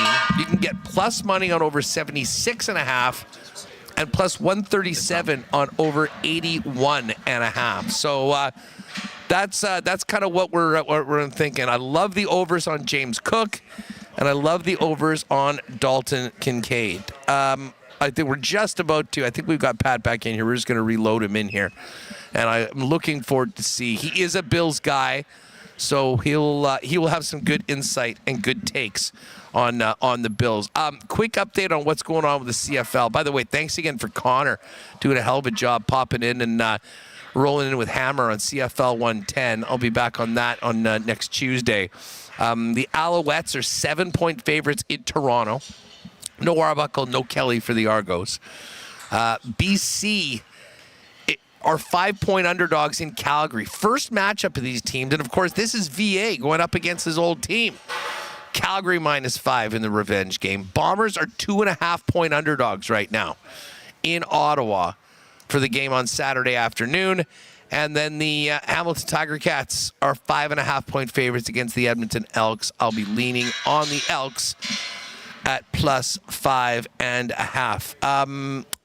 All right, I think we've got Patty back. Internet gremlins have been an issue in the GTA as of late. Patty, can you hear me okay, and can we hear you? Doesn't look like it. Well, we're going to need to get Pat to a Starbucks or something for WST winners tomorrow and make sure that works. Do want to remind you, though, that we are going to have a landing page. We'll throw it up in the chat. We'll put it up on the website where people can go to find out more about the poker tourney in particular. And I think we might have, a couple prizes that just for people that enter, that play. Even if you don't win, you don't have to do anything. Just a prize for everybody in the tourney. So we'll work on that, and we'll have details on that for you after the weekend. But again, coolbet.com, promo code WST if you haven't done that before. Big Noof in the house, right? Everyone's here today. We had Nigel Dawes. Now Ray Neufeld's here. Lots of fun, and it's just going to get going even more over the course of the next few days. But I don't know what the heck happened with our pal Pat, other than internet gremlins getting it. But again, for tonight's game, Miami-Buffalo, Bills are 11.5-point favorites. The total is 50.5. I'm liking the Dalton Kincaid and James Cook over props. And I guess, maybe Miami. Remis, give me your thoughts on this. Miami will try to get Tyreek the ball early and often to the point that he can probably go over 68.5 yards receiving in the game because as much as they're probably not going to win, they at least need to get him engaged to avoid a full-fledged mutiny on the bounty. It's not going well there in Miami, and you figure, okay, they're going to be down a lot. They're going to have to throw, and Tyreek Hill's certainly capable. It just hasn't gone that way. The player seems to be benefiting from a lot of the receiving yards is the running back, H.N. Tua doesn't have a lot of time. You've seen him under pressure, a lot of dump-offs. But Tyreek's the big hitter. If he does have time, sure, you can set him up. And they're going to be down.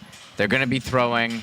Interesting, the team total of this 50, the total on this one, 50.5. So they are expecting a lot of points, a lot of plays. So certainly Tyreek always a threat. And you haven't seen that yet from him this year. And this could be the game where Miami surprises. Yeah, now we're going to be getting into all of this tomorrow morning, 10 a.m.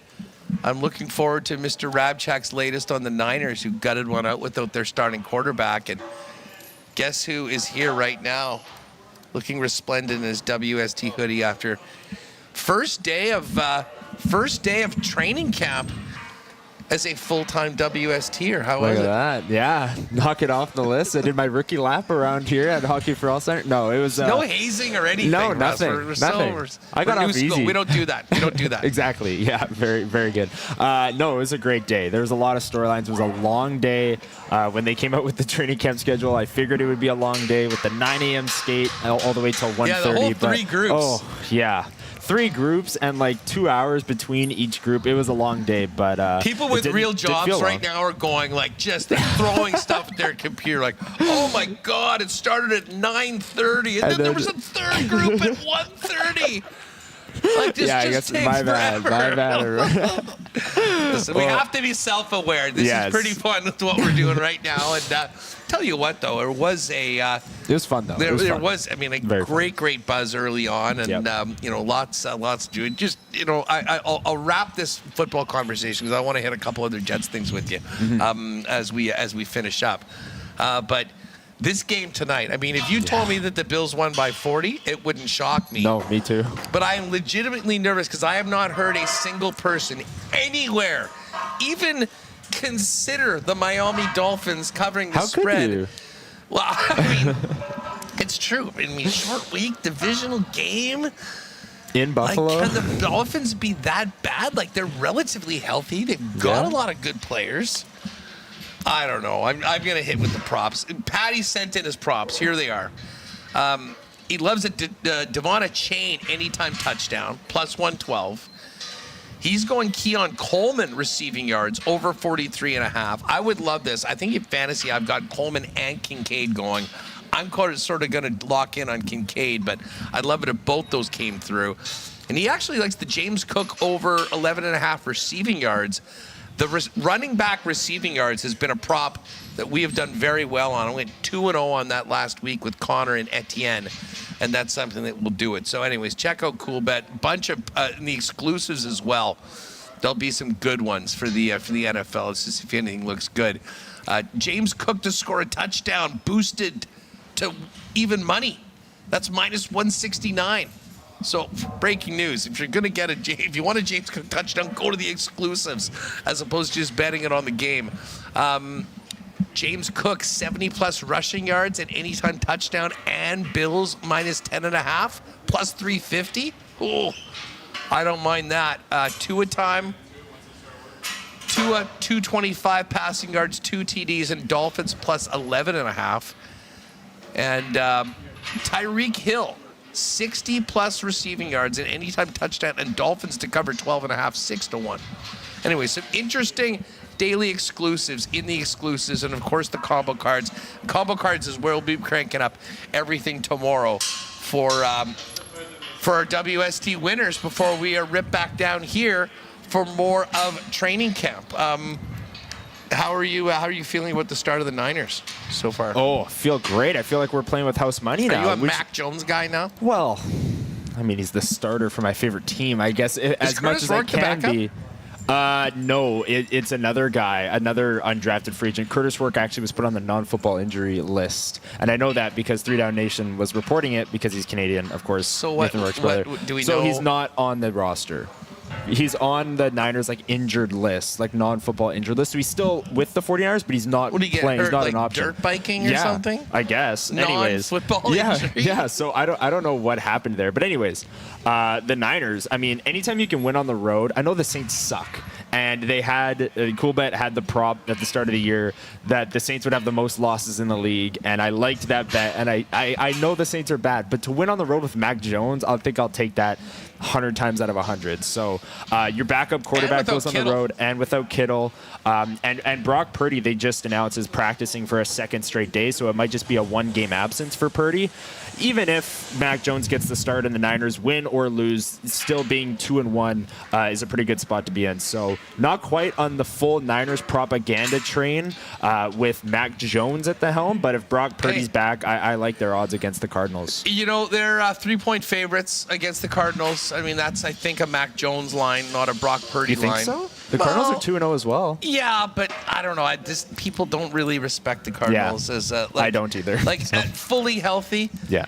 I think the Niners are going to be more than a 3-point favorite at home against the Cardinals. I agree with you. So I think there's just a little bit of some questions on that. A couple of really good games, though, on the weekend. This Rams-Eagles will be good. Mm-hmm. Eagles 3.5-point favorites.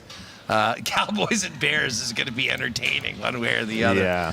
So funny. That's the NFL. That's the game of the week. Well, I guess the Eagles were on the national game last week. Chiefs and Giants in New York is the Sunday nighter.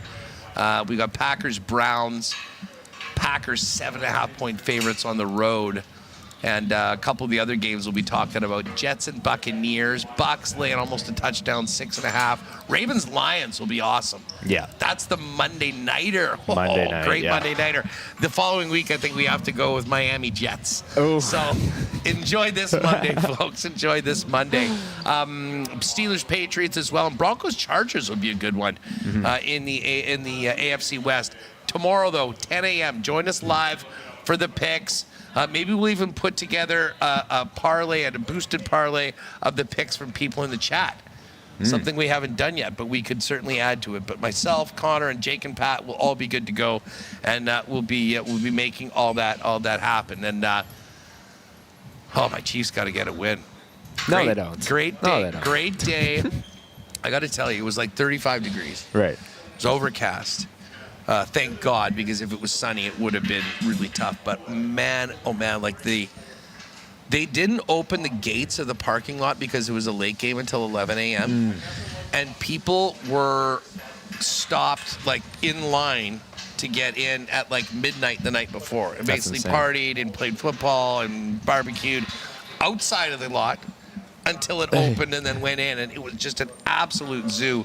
And then here we go. But here's my question to you. Yes. So last year when they tried to ban the tush push, and Remis, I want your take on this as well. They tried to ban the tush push.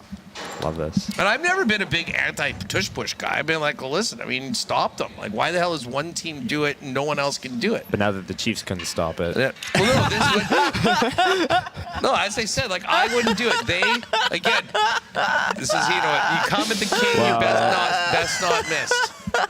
This is my point. If either of you guys would listen, listening skills will get you far in life, people. Neither of these morons are very good listeners. Yeah. But if they do listen, my point is that last year, when the Packers tried to ban it, not the Chiefs, the Packers. Right.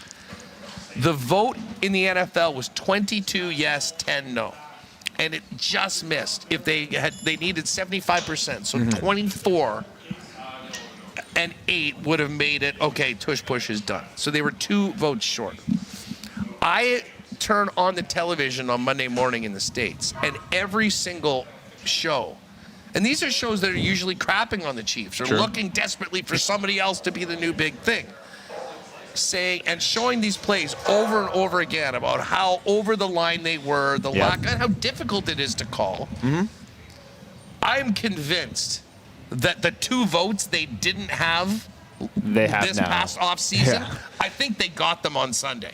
I think so too. Like I've never been anti-tush push either, but the clips that have come out from that game, and really week 1 as well, it's not just the Chiefs game, the guards, and I'm not blaming the refs that are on the field either, because they're so far away from what's happening, you can't even really tell. But the overhead view, both of the guards above the center are lined up offside to begin with, and they go early. Like, they're committing a false start almost every single time that they do it. So I've never been very anti-tush push, and I know that the vote just passed, like you mentioned, but with the clips that we've seen from above recently this past weekend and week 1, I do think that if it goes to another vote, which I don't know the rules on that, can you put that to a vote 2 years in a row? I don't know what the NFL, kind of CBA is like on that, but I think you're right. I think it would be banned if the vote happened today or happens at the end of this season, given, how early the guards are going on this play. Again, I haven't been anti-tush push. I was like, stop it. Yeah. Like, you can do it too. But it seems like the Eagles have taken it even a step Sunday. further. You have zero chance of stopping them if the entire offensive line can line up, is moving first, and then can you go snap early. the ball. Yeah. So, Reem, here's my question for you: Have you heard about the what's the term for it to get Chris Collinsworth? Like what happened to Jawan Taylor with the Chiefs, and we all remember the game at the beginning of last year, and Jawan Taylor was sort of like kind of coming up early. As the tackle for the Chiefs, and they kept on calling the plays, but they weren't actually calling it as much then, but Collinsworth was making a point of it every single time. Like, this guy's going up early. Not that it doesn't happen in other games, but he was all over him. Well, after that happened, the refs were all onto this guy, and he was easily the most penalized lineman in the National Football League. Is the Collinsworth treatment or the focus on what happened last Sunday? Listen, if that happened on a game against the Jags on a noon game that wasn't the national game on Fox, it's not on First Take, and it's not the top story on all these things. Do you think that the attention that all this brought might finally be what, right or wrong, regardless of what your take is that what puts it over the top and is the death knell to the Eagles? Well, that was the marquee game of the week. It was like one of the most viewed games, Super Bowl rematch in the afternoon, and I'm fine with the tush push as a play, but I think it's been clear that they're not lining up properly, so it's going to be up to the officials to call the rule book. So I think it's fine, but yeah, it was getting kind of overkill in that game. But they got to figure out how to officiate it. You know who I'm sure will be behind, banning that is is their TV partners, because as someone that was in the building, like it is the most boring play. Oh, it's terrible. Kind of the same thing when you see CFL teams throw out their third string quarterback every single time to sneak it. Like, the entertainment value certainly takes a hit from it all. So I do wonder. What do you think? Just a quick thought on this Rams Eagles game. Yeah, I as someone who has Puka Nacua in my home fantasy league, I'm loving what the Rams are doing so far through 2 weeks. I think the Rams, like, what's the line for this one? Pull that up here. 3.5. 3.5 for the Eagles, I'm assuming. 3.5 for the Eagles, it's in Philly. and it's like minus 118, like it's close to 3. I think I really like the Rams in that game. I do think that the Eagles, they've been grinding out these games where Jalen Hurts just like doesn't even have to pass the ball, and that works sometimes, and it worked against the Chiefs, and they grinded out a 20-17 low-scoring, grimy win. They've only had like 5 passes over 10 yards this season. Yeah. Like the next, they've had more tush pushes than passes over 10 yards. Yeah. Attempts, pass attempts over 10 yards. Well, they had 6 tush pushes in the Chiefs game. All they do is tush push, run the ball, or throw a 2-yard slant to AJ Brown. That's their entire offense, and somehow it's gotten them to 2-0. And again, they won the Super Bowl last year. Their offense was much more dynamic last year, but to have more tush pushes than pass attempts past 10 yards is absolutely ridiculous. And I think the Rams have a really good defense. While Matthew Stafford's healthy, I think they're one of the best teams in the NFC. So I like the Rams in that game, even though they're on the road. Philly's coming off a win. I think you could see a team like the Rams maybe expose the lack of a passing game from the Eagles. I'm leaning Rams as well. We all remember how close they came to beating them in the playoffs. Yep. The other thing for this game is that, and listen, I mean, obviously I was at the game. I'm a Chiefs guy. I was cheering for the Chiefs in the game against Philly. I mean, there's no Rashee Rice, Xavier Worthy. Mahomes is the leading rusher for quarterbacks in the league. Mm-hmm. Like, that's not the way that this team plays. No. So listen, they were the best, but I'll tell you right now, that was a B game from the Eagles. But I mean, credit to them. They're the champs. They did what they had to do. Sure. They didn't need to throw the football. They're going to need to do that against the Rams. Yeah. And I think we're going to see this Rams secondary. Now that Ramsey's there, I think they're going to be I'm really looking forward to that game. And again, we'll get into that tomorrow at 10 a.m. on WST Winners. And of course, tomorrow, Remo, big show here from camp as well. What do we have cooking for tomorrow? Murat's going to hop on. Beautiful. Jeff Hamilton with the latest on the Bombers. On the Bombers. They had a closed practice today. Updates. I haven't really seen anything on that, and we've really been here too. And then, I don't know, do you want to have time for Saw with the notebook? Rennie. I talked to him. He may pop in. The Ren Dog. If you want to have Rennie. It's kind of nice having the setup here where Kevin Sawyer sat down, Ken sat down. So it's a good setup. So if we can squeeze it all in, sure, we could. I'll see what everyone's up to tomorrow. Bottom line is, folks, join us tomorrow for a live episode of WST here from the Hockey for All Center, excuse me. Dating myself. The Hockey for All Center, 1 o'clock. Don't forget, at 10 a.m. is the full NFL show with all of the picks for the upcoming weekend. Check that out and join us in the chat. And then on Saturday, we'll be back. And I know we don't normally do a show, but it is Winnipeg Jet Fan Fest. We will be here. We'll look for, now we're right in the main area today. I think we'll be here in the same spot tomorrow. Saturday, the last couple of years, we've been over with the Illegal Curve guys just inside one of the arenas where there's a bunch of other stuff set up. So if you are coming out to Fan Fest and you have tickets, make sure to join us. Oh, Balls is coming on too. Yes. Speaking of that, tomorrow, to give us a little bit of what to look forward to for both Fan Fest as well as the upcoming start of the year. And again, breaking news, and this is especially for you, the WSDers that are right here at the end of the program. But I just got word, we've been working to see if it was possible. We've got tickets for the home opener. for WSTers. The group might be a little bit further apart, like, across kind of 3 sections with 316 in the middle. I'm getting as many as we can. I'll have the full details on that, and we should be able to go hopefully with those tomorrow. So before that game completely sells out, President's Trophy banner, Jonathan Toews return. Very, very pumped to know that we've got some seats. So stay tuned to WST and our socials for information on that. And what a great way to kick off the season with our people and one of the most anticipated home openers we've had since 2011. That is going to do it for us. But as I said, fun day today at Hockey for All Center. And we are just getting going right now on the upcoming Winnipeg Jets season. We'll be back here live tomorrow. And at 11 a.m., once the IC guys finish up their show, we'll be live. Myself, Connor, Remo, and really no days off for WST because then WST Sunday Live. Yep.